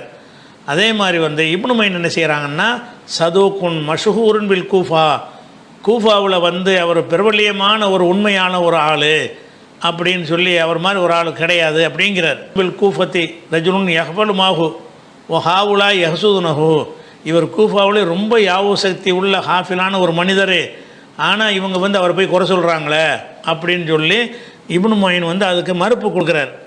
அதே மாதிரி வந்து கான அஹதல் முஹத்திஸீன், ஹதீஸ்களை நிபுணர்களில் ஒரு ஆளாக அவர் இருந்தார் அப்படின்னு சொல்கிறார். மேலும் சொல்கிறாரு யஹ்யா இப்னு மொயின் சொல்கிறாரு, சதூக்குன் சிகத்துன், இவர் உண்மையாளர், நம்பகமானவர் அப்படிங்கிறார். இதே கருத்தை வந்து தௌரி, முகமது உஸ்மான் இப்னு அபி ஷைபா, பகவி, இப்னு தௌரகி, மத்தீன் இவங்களெல்லாம் கூட அவரை நம்பகமானவர்னு சொல்லியிருக்கிறாங்க. அவரே சொல்லியிருக்கார். யஹ்யாவை என்ன செய்யிருக்காருன்னா, லா தஸ்மோ கலாம் அஹ்லில் கூஃபா ஃபிய, என் விஷயமாக இந்த கூஃபாவில் உள்ள ஆளுக்கு சொல்லக்கூடிய பேச்சை நீங்கள் நம்பாதீங்க. ஃபைன்னஹும் யஹ்சுதூனி, என் மீது பொறாமப்பட்டு சொல்கிறாங்க. ஏன்னு கேட்டால் அன்னி அவ்வளுமன் ஜமால் முஸ்னத, கூஃபாவுடைய முதல்ல முஸ்னதுங்கிற தொகுத்தால் நான் தான். வேறு ஊருக்காரங்க முஸ்னது எழுதியிருக்கிறாங்க, கூஃபாவில் நான் தான் எழுதியிருக்கிறேன், நான் முந்திட்டதுனால என்னோட இருந்த சக அறிஞர்கள் என்ன செய்கிறாங்கன்னா என் மீது வீண் பலியை சுமத்துறார்கள் அப்படிங்கிறாங்க. அதே மாதிரி அலி இப்னு ஹக்கீம் சொல்கிறாரு, மாராய் து அஹ்ஃபதல் ஹதீஸ் ஷரீக் மின்ஹு, இவரை விட ஷரீக் என்பவருடைய ஹதீஸை நன்கு மனனம் செய்து அறிவிக்கிற ஆளுக்கு நான் பார்த்ததே கிடையாது அப்படின்னு அவர் வேறு சொல்லியிருக்கிறார். அபு ஹாத்தம் ஒரு நற்சான்று கொடுக்குறாரு. என்ன சொல்கிறாரு? லம் அர மினல் முஹத்திஸீன மன் யஃபலு, ஹதீஸுகளில் மனப்பாடம் பண்ணுற ஆளுக்கு நான் கண்டது இல்லை. யஅதி பில் ஹதீஸ் அலா லஃபுலின் வாஹிதின் லா யுகையிருஹு, மாற்றமில்லாமல் ஒரே மாதிரியாக அறிவிக்கக்கூடிய ஒரு ஆளை நான் பார்த்ததில்லை. சிவா யஹியல் ஹுமானி, யஹியாவை தவிர யாரையுமே பார்க்க கிடையாது. இவர் என்ன செய்வார்னா, ஒரு ஹதீஸை 10 பேருக்கு அறிவித்தாலும் ஒரு சொல்லு மாற்றம் இருக்காது. இவர்கிட்ட சொன்னது அவர்கிட்ட சொல்லுவார், அவர்கிட்ட சொன்னதை சில ஆளுக்கு சொற்களை மாற்றிடுவாங்கல்ல, கூறினாருக்கு இருப்பெல்லாம் சொன்னாருப்பாங்கல்ல, அப்படி கூட மாற்ற மாட்டாராம். ஒரு சொல்லுன்னு அப்படி தான் டிட்டோ அறிவிக்கக்கூடிய ஒரு ஆள் ஆக்குன்னு சொல்லி அபு ஹாத்தம் ராசி அவர் எடை போட்டு என்ன செய்கிறாரு, இவர் ஒரு முஹத்திஸீனில் நல்ல ஒரு ரொம்ப சிறப்பான ஆள் அப்படின்னு சொல்கிறாரு. அதே மாதிரி இப்னு அதி என்ன செய்கிறாருன்னு கேட்டால், இவர் எழுதின அந்த முஸ்னதுங்கிற கித்தாபை ஆய்வு செய்கிறார். ஆய்வு செஞ்சு இவருடைய அந்த முஸ்னதில் ஒரு முன்கரான ஒரு நிராகரிக்கப்படுற ஒரு செய்தியும் கிடையாது, ரொம்ப கரெக்டாக தான் எழுதி வச்சுருக்கிறாரு அப்படின்ட்டு அவர் சொல்கிறாரு. அதே மாதிரி ஹலீலி சொல்கிறாரு, யஹ்யா இப்னு அப்துல் ஹமீத் ஹாஃபிலுன், யஹ்யா இப்னு அப்துல் ஹமீத் இவர் ஹாஃபில், ரொம்ப ஹாஃபில் அப்படின்னு சொல்கிறார். இந்த முகமது இப்னு இப்ராஹிம் அல் பூசஞ்சி அவர் சொல்கிறாரு, சிக்கத்துன் நம்பகமான ஒரு ஆள் அப்படின்னு சொல்கிறார். கான யஹ்ஃபுல் ஹிஃபுலன் ஜெய்யிதன், அவர் ரொம்ப வலுவான மனனம் செய்யக்கூடியவராக இருந்தார். ஒமாஹுவ இல்லா சதூக்குன், அவர் உண்மையாளரை தவிர வேறு கிடையவே கிடையாது. அப்போ அவர்கிட்ட கேட்குறாங்க, அகமது அவர் மேலே கெட்ட அபிப்பிராயம் வச்சுருக்கிறாருன்னொன்னே, ஆமாம் கெட்ட அபிப்பிராயம் தான் வச்சுருக்கிறாருன்னு பதில் முடிச்சுக்கிட்டார் அவர். இன்னொரு கட்டத்தில் அகமது சொன்னதாக சஹல் இப்னுல் முத்தவக்கில் மாற்றமான கருத்தை சொல்கிறார். அகமது இமாம் இவரை பாராட்டி சொன்ன மாதிரி, எப்படி கஸ்ஸமியல் ஹதீஸ், இவர் ஹதீஸ்களை பல சபைகளில் கேட்டவர். ஓ ஜாலசன் நாச, மக்களோடு அந்த சபைகள் அமர்ந்தவர். ஓ கவுமுன் யக்கூலூன ஃபீஹி, ஒரு கூட்டத்தார் அவரை பற்றி சொல்கிறார்கள். மாதிரி மா யக்கூலூன, அவங்க என்ன சொல்கிறாங்கன்னு எனக்கு விளங்கவே மாட்டேங்குது. அப்போ தப்பாக விமர்சனம் பண்ணுறாங்கன்ட்டு யார் அகமது நம்மளே சொல்லியிருக்கிறார். அதே மாதிரி கால மர்ரத்தன், இன்னொரு சந்தர்ப்பத்தில் அகமது சொன்னார், அக்ஸரன் நாசுஃபீஹி, அவர் விஷயமாக மக்கள் கூடுதலாக சொல்கிறாங்க, ஓவராக சொல்கிறாங்க, மிகைப்படுத்தி போய் சொல்கிறாங்கங்கிறார். மாதிரி இதாலிக்க இல்லாமின் சலாமத்தி சதுரிஹி, அவருடைய உள்ளம் சரியாக இருக்கிறதுனால தான் இதை செய்கிறாங்க, அவர் கரெக்டான ஒரு ஆளாக இருக்கிறதுனால தான் அப்படி செய்கிறாங்கங்கிறார். அப்போ அகமது இப்னு ஹம்பல் தான் அவரை குறை சொல்லியிருக்காருங்கிறாங்க. அதே அகமது இப்னு ஹம்பல் பாராட்டினார் என்று அவர் வழியாக வேறு ஆட்கள்லாம் அறிவிக்கிறாங்க. அப்போ அகமது ஹம்பல் விமர்சனம் அடிபட்டு போய்விட்டது, பொய்யன்னு சொன்னாருங்கிறாங்கல்ல, அடிபட்டு போயிடுச்சு. அதனால் இந்த ஹதீஸில் அகமது ஹம்பல், அலி இப்னுல் மதீனி, முகமது பின் யஹ்யா துஹுலி, நசை போன்றவர்கள் இவர் பலவீனர் என்று சொல்லி இருந்தாலும் அகமது அவர்கள் முரண்பட்டு சொன்னதுனால கழிச்சிட்டு பார்த்தா ஒரு 3 பேரை 4 பேரை இவரை குறை சொல்லியிருக்கிறாங்க. தாரமி ஒன்று சொல்லியிருக்கிறாங்களே தவிர அதிகமான அறிஞர்கள் இவரை சாதாரண ஆளாக கிடையாது, ரொம்ப கூடுதலான ஒரு தகுதியில் வைத்து அவரை பாராட்டியிருக்கிறாங்க என்பதை என்ன செய்யணும் பார்த்தோம் என்று சொன்னால், அந்த தலாக் விடப்பட்ட சம்பந்தமான அந்த ஹதீஸ் கரெக்டான ஹதீஸ் தான். சில அடிக்குறிப்பில் இது பலவீனமானன்னு போட்டிருப்பாங்க. நம்ம அதை மட்டும் பார்த்து முடிவெடுக்கக்கூடாது, தேடி பார்க்கணும்ல. விவசாய கருவிகள் வைத்திருந்தால் இழிவு என்ற ஹதீஸ் சரியான ஹதீஸ் தான் என்று இலங்கை முஜாஹித் என்பவர் பல ஆண்டுகளுக்கு முன்பு பேசியது தற்போது பரப்பப்படுகிறது. இதற்கு உங்கள் விளக்கம் என்ன என்று கேட்குறாங்க. அதாவது செய்கிறேன்னு கேட்டால், ஒரு வீட்டுக்கு ஒருத்தர் வர்றார், அபு மாமல் பாகிலி. அவர் அறிவிக்கிறாரு, அவர் வீட்டில் விவசாய கருவிகள்லாம் இருக்குது. வீட்டில் பார்த்தோம்னா இந்த கலப்பை இந்த மாதிரி இருக்கும்ல, கலப்பை மண்வெட்டின்னு ஏதோ விவசாய கருவின்னு தான் வருது. அந்த விவசாய கருவிகள்லாம் இருக்கிறத பார்க்குறாரு. பார்த்துட்டு சொல்கிறாரு, சமயத்தூர் நபியை ஸல்லல்லாஹு அலைஹி வஸல்லம் யக்கூல், ரசூலுல்லாஹ் சொல்லி இருக்கிறாங்க, நான் கேட்டிருக்கிறேன், லா எதுகுல் ஹாதா பைத்த கோமின், ஒரு சமுதாயத்தினுடைய வீட்டில் இந்த கருவி இருக்கும் என்று சொன்னால் இல்லை அதுகலகுல்லாஹுதுல்ல, அல்லாஹ் அதுக்கு இழிவை ஏற்படுத்துவான், அந்த வீட்டுக்கு இழிவை நுழைத்து விடுவான், இந்த கருவி வீட்டுக்குள்ளே வச்சுக்கிறக்கூடாது அப்படின்னு சொல்லி அவர் சொன்னதாக வருகிறது. அப்போ ஒரு வீட்டில் விவசாய கருவி இருந்தால் அந்த வீட்டில் இழிவு தான் வரும், நம்ம வீட்டுக்குள்ளே வந்து விவசாயத்துக்கு பயன்படக்கூடிய கலப்பை, மண்வெட்டி, இந்த மாதிரியான விவசாயத்துக்குரிய விஷயங்கள் இருக்கும் இல்லையா, அந்த கருவிகள் வைத்திருந்தோம் என்று சொன்னால் அந்த வீட்டுக்கு இழிவு வரும் என்று ரசூலுல்லாஹ் சொன்னாங்கன்னு ஒரு ஹதீஸ் இருக்குது. இந்த ஹதீஸ் வந்து தவறான ஹதீஸு. இது ரசூலுல்லாஹ் அப்படி சொல்லவே மாட்டாங்க. இப்படி சொன்னால் என்ன ஆகுது, விவசாயம் பண்ணக்கூடாதுன்னு வந்துடும்.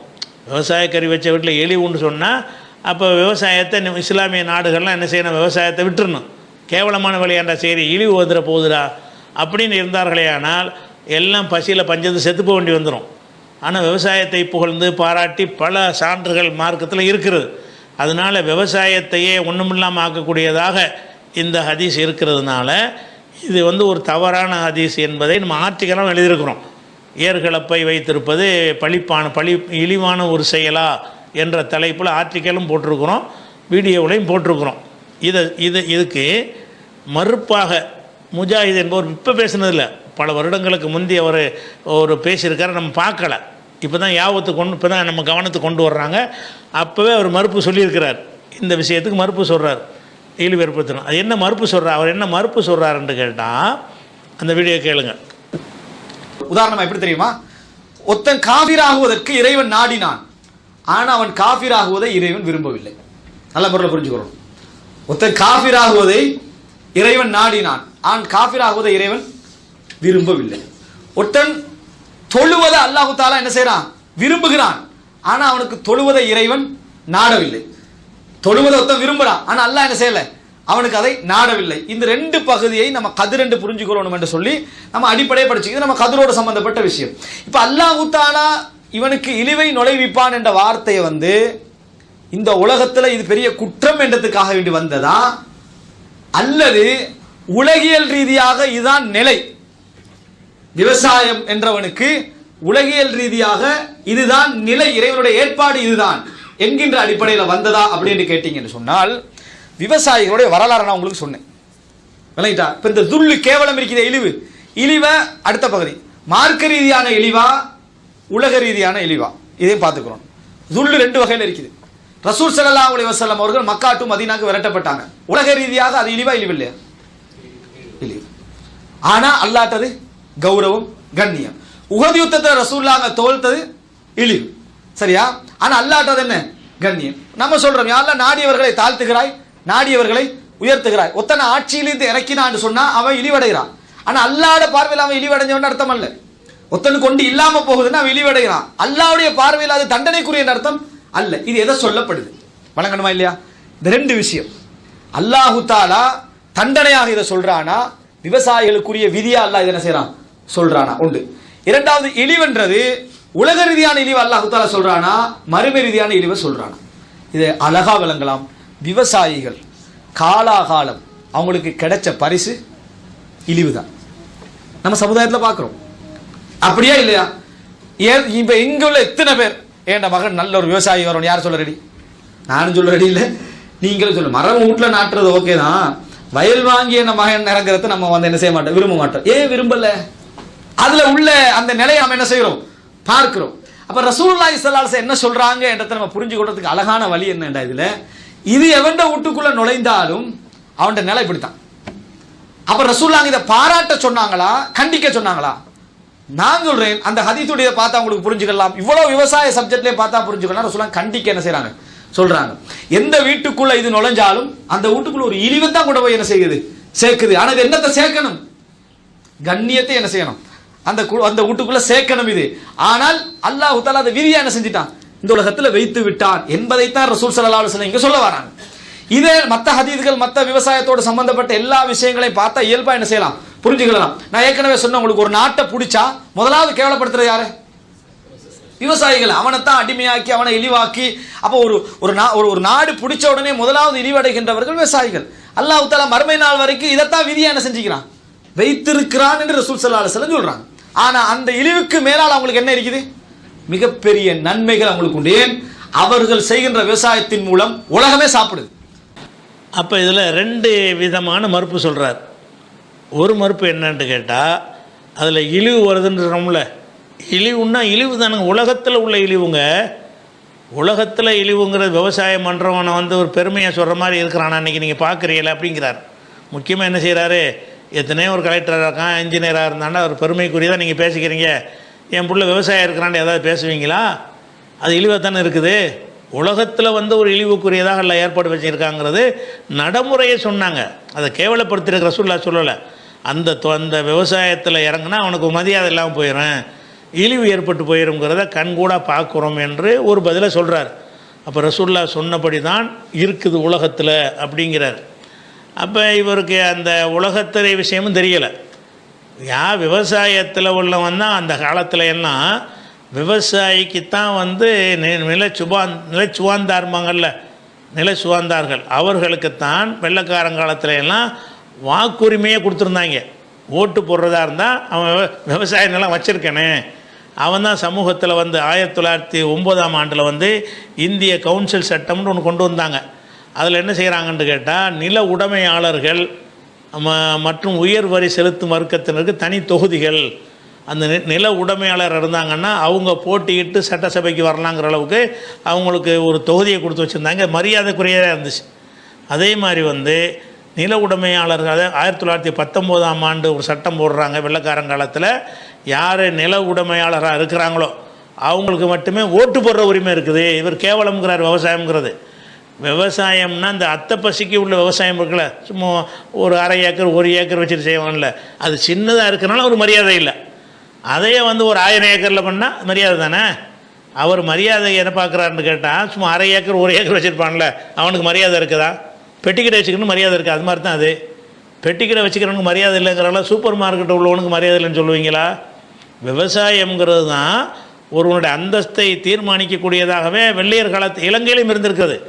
இலங்கையில் பெரிய பெரிய நில சுவாந்தார்கள்லாம் என்ன செஞ்சுருக்கிறாங்க, இருந்திருக்கிறாங்க. அவங்க அரசியலில் தீர்மானிக்கக்கூடிய சக்திகளாக இருந்திருக்கிறார்கள். அது மாதிரி இந்த மிராசுகளுக்கு வந்து அதிகாரம் உடைத்தவர்கள், சில பகுதிகளில் அரசாங்கத்துக்கு வரி வசூலி கொடுக்கிற பொறுப்பையெல்லாம் இந்த மிராசுகளுக்கு தான் என்ன செய்வாங்க, கிராம நீதிபதி பொறுப்பெல்லாம் கொடுப்பாங்க. அப்போ விவசாயம் செய்யக்கூடியவர்கள்னால் இவர் என்ன விளங்கிட்டார்னு சொன்னால், சும்மா அத்தை பசிக்கு சின்னதை விவசாயம் பண்ணுவான்ல அவனுக்கு மரியாதை இருக்குது அப்படிங்கிறாரு. அவன் மட்டும்தான் விவசாயியா? எந்த ஒன்றுலையுமே சின்னதாக செஞ்சால் மரியாதை கம்மியாக தானங்க இருக்கேன்.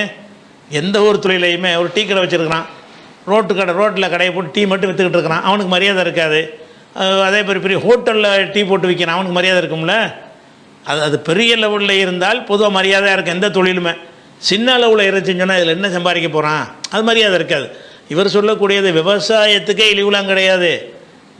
ஜப்பான் சைனாவுக்குலாம் போனீங்கன்னா விவசாயத்தில் வச்சு தான் பல ஏக்கர்களில் வச்சு என்ன செய்கிறாங்க, சம்பாதிக்கிறாங்க.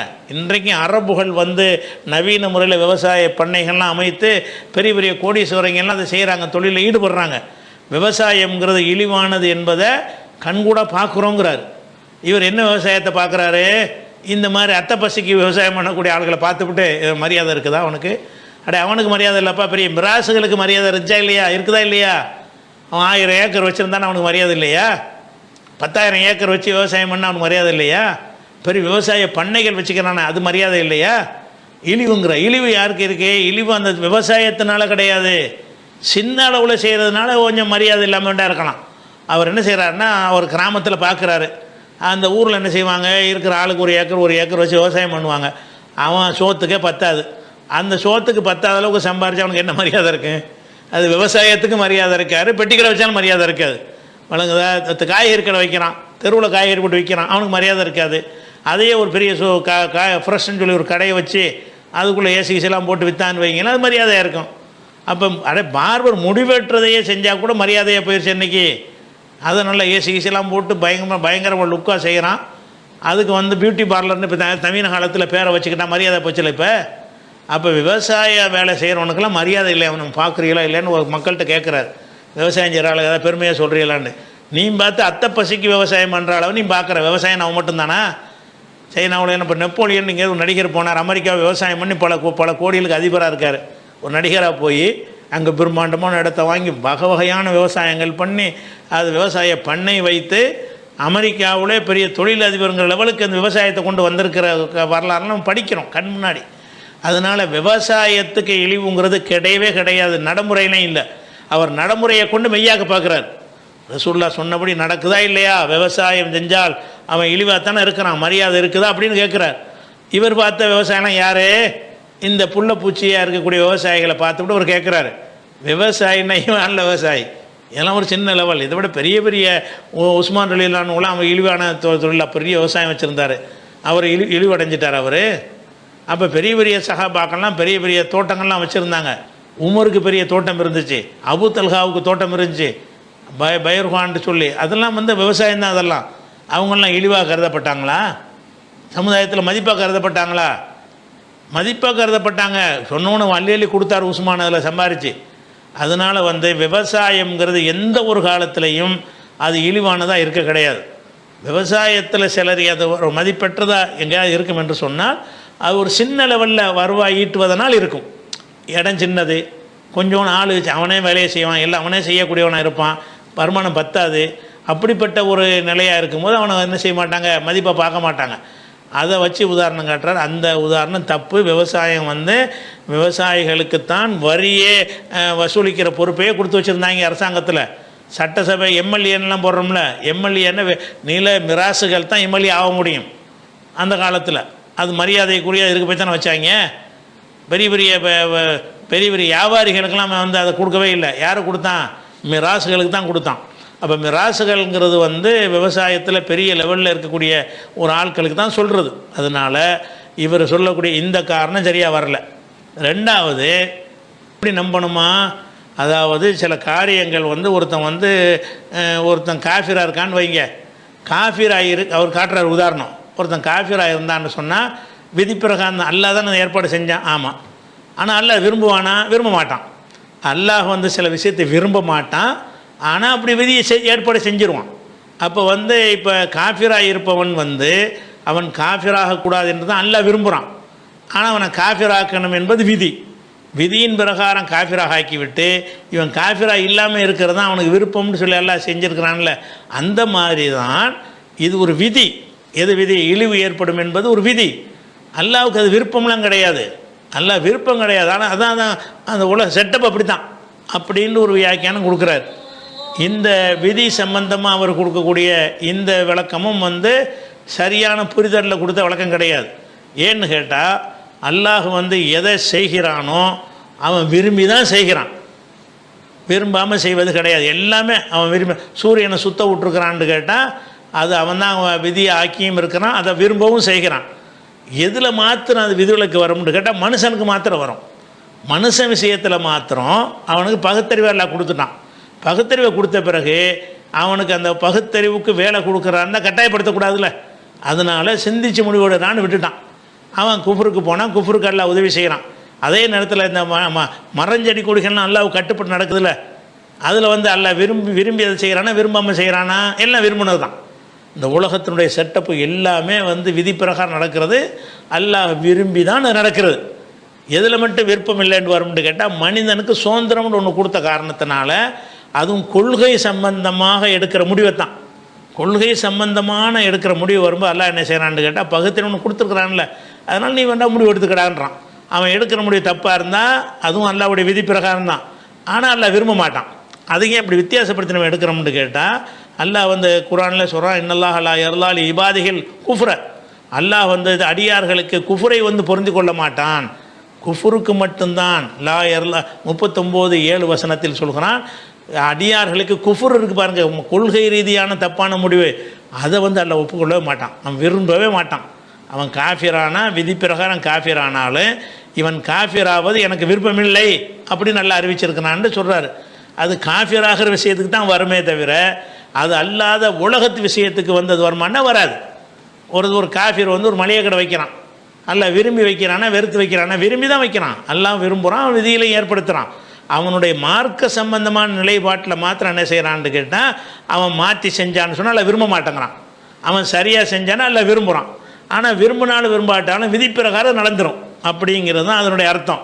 இப்போ விவசாய விஷயத்தில் வந்து இழிவை ஏற்படுத்தினான்னு சொல்கிறீங்கல்ல, இதை வந்து அல்லாஹ்வுக்கு பிடிக்கலையாம். ஆனால் விதி தான், அது விதிங்கிற முறையில் ஏற்படுத்திட்டான். அல்லாஹ்வுக்கு அதில் உடன்பாடு இல்லைங்கிறார். அல்லாஹ்வுக்கு உடன்பாடு இல்லாட்டி நடக்கவே செய்யாது.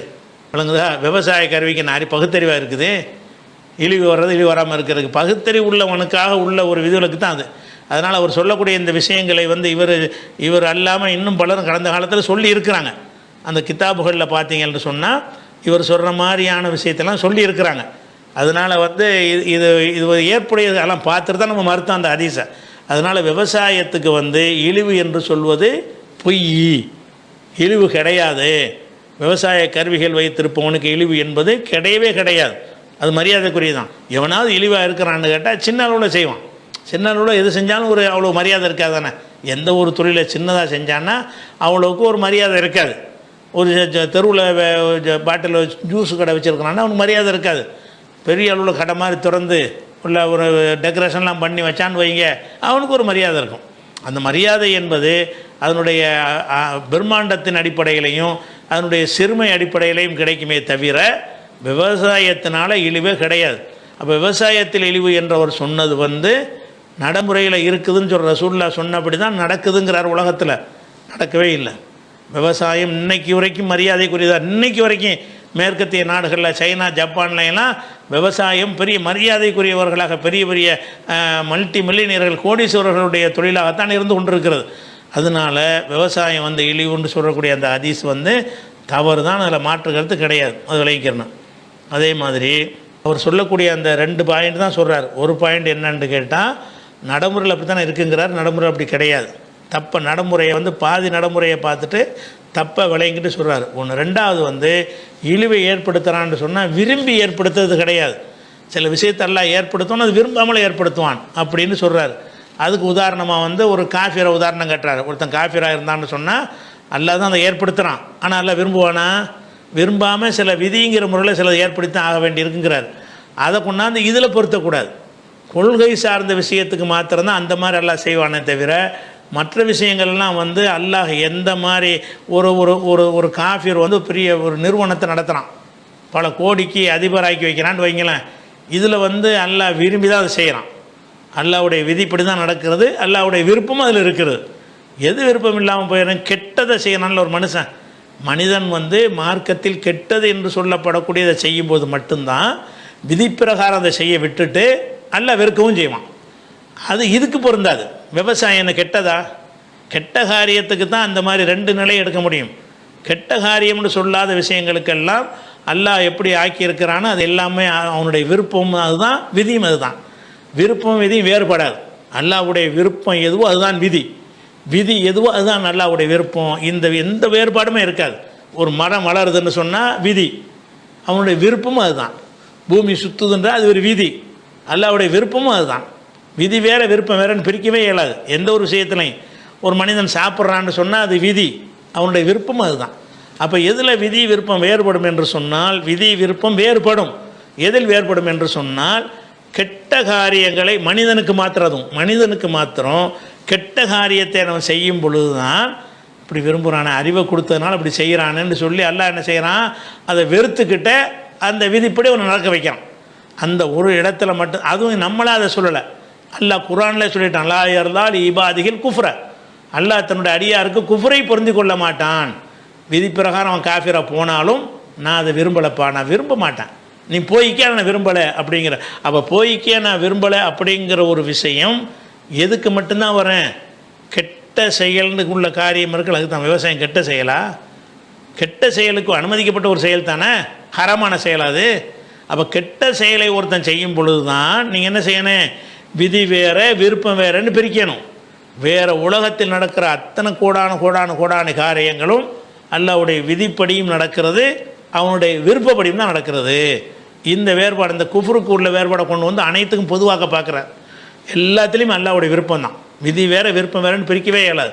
அவன் விரும்பினது தான் விதி, விதி தான் அவனுடைய விருப்பம். அது ஒன்று தான் மாறும். எதில் மாறேன்? மனிதன் உள்ள கெட்ட காரியங்கள், அருவருக்கத்தக்க காரியங்களை மனிதன் செய்யும்போது மட்டும்தான் விதி வேறாகவும் அல்லாஹ்வுடைய விருப்பம் வேறாகவும் இருக்கும். அதை அல்லாஹ்வும் சொல்லிவிட்டான், குஃப்ரை பொருந்தி கொள்ள மாட்டான். இதை கொண்டாந்து என்ன செய்யக்கூடாது? அல்லாஹ் வந்து விதி விவசாயத்துக்கு இழிவை ஏற்படுத்தினால அல்லாஹ் அதை விரும்பலாம் இல்லை, விதின்னு ஏதோ செஞ்சு விட்டான், அதான் விதிங்கிற முறையில் செஞ்சுட்டானே தவிர அல்லாஹ் அதை விரும்பலைன்ற இந்த மாதிரி உளறலை வந்து கடந்த காலத்தில் இந்த ஹதீஸுக்கு விளக்கம் கொடுத்தோன்ற பேரில் முந்தி சொல்லி இருக்காங்க. கிதாபுகளில் சொல்லினது தான், அவன் சொன்னது தான் அவர் சொல்கிறார், சொல்லி இருக்கிறாங்க. ஆனால் இது வந்து சரியான பதில் கிடையாது. இந்த ஹதீஸ் சரியில்லை என்பதில் மாற்று கருத்தே கிடையாது. இஸ்லாத்தின் பெயரில் பெற்றோரை ஓரங்கட்டிவிட்டு சொத்து விஷயமாக பிரச்சனை பண்ணி கொண்டிருப்பது எந்த அளவுக்கு பிழையானது? எமது குடும்பத்தில் தெரிந்த சகோதரர் ஒருவர் அவரது திருமணத்தின் பின்னர் மொத்தமாக தாய் தந்தை உடன்பிறப்புகள் அனைவரையும் கைவிட்டு தனது மனைவி மக்களுடன் வாழ்கிறார். பல வருடங்கள் ஆகிறது. இவருக்கு இஸ்லாமிய ஆலோசனை என்ன? பெற்றோர் மற்றும் உடன்பிறப்புகள் தினம் தினம் இதனை எண்ணி அழுகின்றனர் அப்படின்னு கேட்குறார். அதாவது ஒருத்தர் என்ன செய்கிறாராம், கல்யாணம் பண்ணுற வரைக்கும் தாய் தந்தையோட நல்லா இருந்தாராம். கல்யாணம் பண்ண உடனே தாய் தந்தையெல்லாம் வேணாம், அண்ணன் தம்பிலாம் வேணான்னு சொல்லிட்டு தனி குடித்தனமாக போயிட்டாராம். மனைவி மக்களோட வாழ்கிறாரு. அவர் தனியாக போனதை நினச்சி என்ன செய்கிறாங்கன்னு கேட்டால், பெற்றோர்கள் அண்ணன் தம்பிமார்கள்லாம் உடன்பிறப்புகள்லாம் அழுதுகிட்டு இருக்கிறாங்க, இவருக்கு இஸ்லாமிய அறிவுரை சொல்லுங்கள் அப்படின்னு கேட்குறாரு. பொதுவாக இது நம்ம சமூக அமைப்பில் உள்ள நிலவரத்தை வைத்து இந்த கேள்வி கேட்குறீங்க. நம்ம சமூக அமைப்பு எப்படி இருக்குன்னு கேட்டால், ஒருத்தர் திருமணம் பண்ண பிறகு அவர் தாய் தந்தையரோடு தான் இருப்பார். ஒரு ஆம்பளை கல்யாணம் பண்ணிட்டாருன்னு சொன்னால், கல்யாணம் பண்ண பிறகு அவருடைய அம்மா அவரோட தான் இருப்பாங்க, அவருடைய பாப்பா அவரோட தான் இருப்பாங்க, மனைவியும் அவரோட தான் இருப்பாங்க. அப்போ கல்யாணம் பண்ண பிறகு பெரும்பாலும் மகனோட தான் தாய் தந்தையர் இருக்கிறது வழக்கமாக இருக்கிறது. அதிகமான மகன்கள் இருந்தாங்கன்னா ஏதாவது பிடிச்ச ஒரு மகன்கிட்ட இருப்பாங்க. இந்த பழக்கத்துக்கு மாற்றமாக இருக்கிறதுனால தான் நீங்கள் ஒரு கேள்வியை கேட்குறீங்க. எதனால் கேட்குறீங்க? இப்படி தானே அது கல்யாணம் பண்ணிட்டா எங்களோட இருக்க வேண்டியதானே, தாய் தந்தையை அண்ணன் தம்பியெல்லாம் விட்டுட்டு தனியாக இவர் போயிட்டார அப்படி. ஆனால் அநேகமாக மூத்தவராக இருப்பார்னு நினைக்கிறேன், உடன்பிறப்புகள்லாம் சொல்கிறதுனால. அவர் தனியாக மனைவி மக்களோட சந்தோஷமாக இருக்கிறாரு, இது அவருக்கு அறிவுரை சொல்லுங்கன்னு கேட்குறீங்கல்ல. இதுக்கு காரணம் என்னென்னு கேட்டால், இந்த உலகத்தில் நீங்கள் பார்க்குறீங்க, உலக வழக்கம் இதுவாக தான் இருக்கிறது.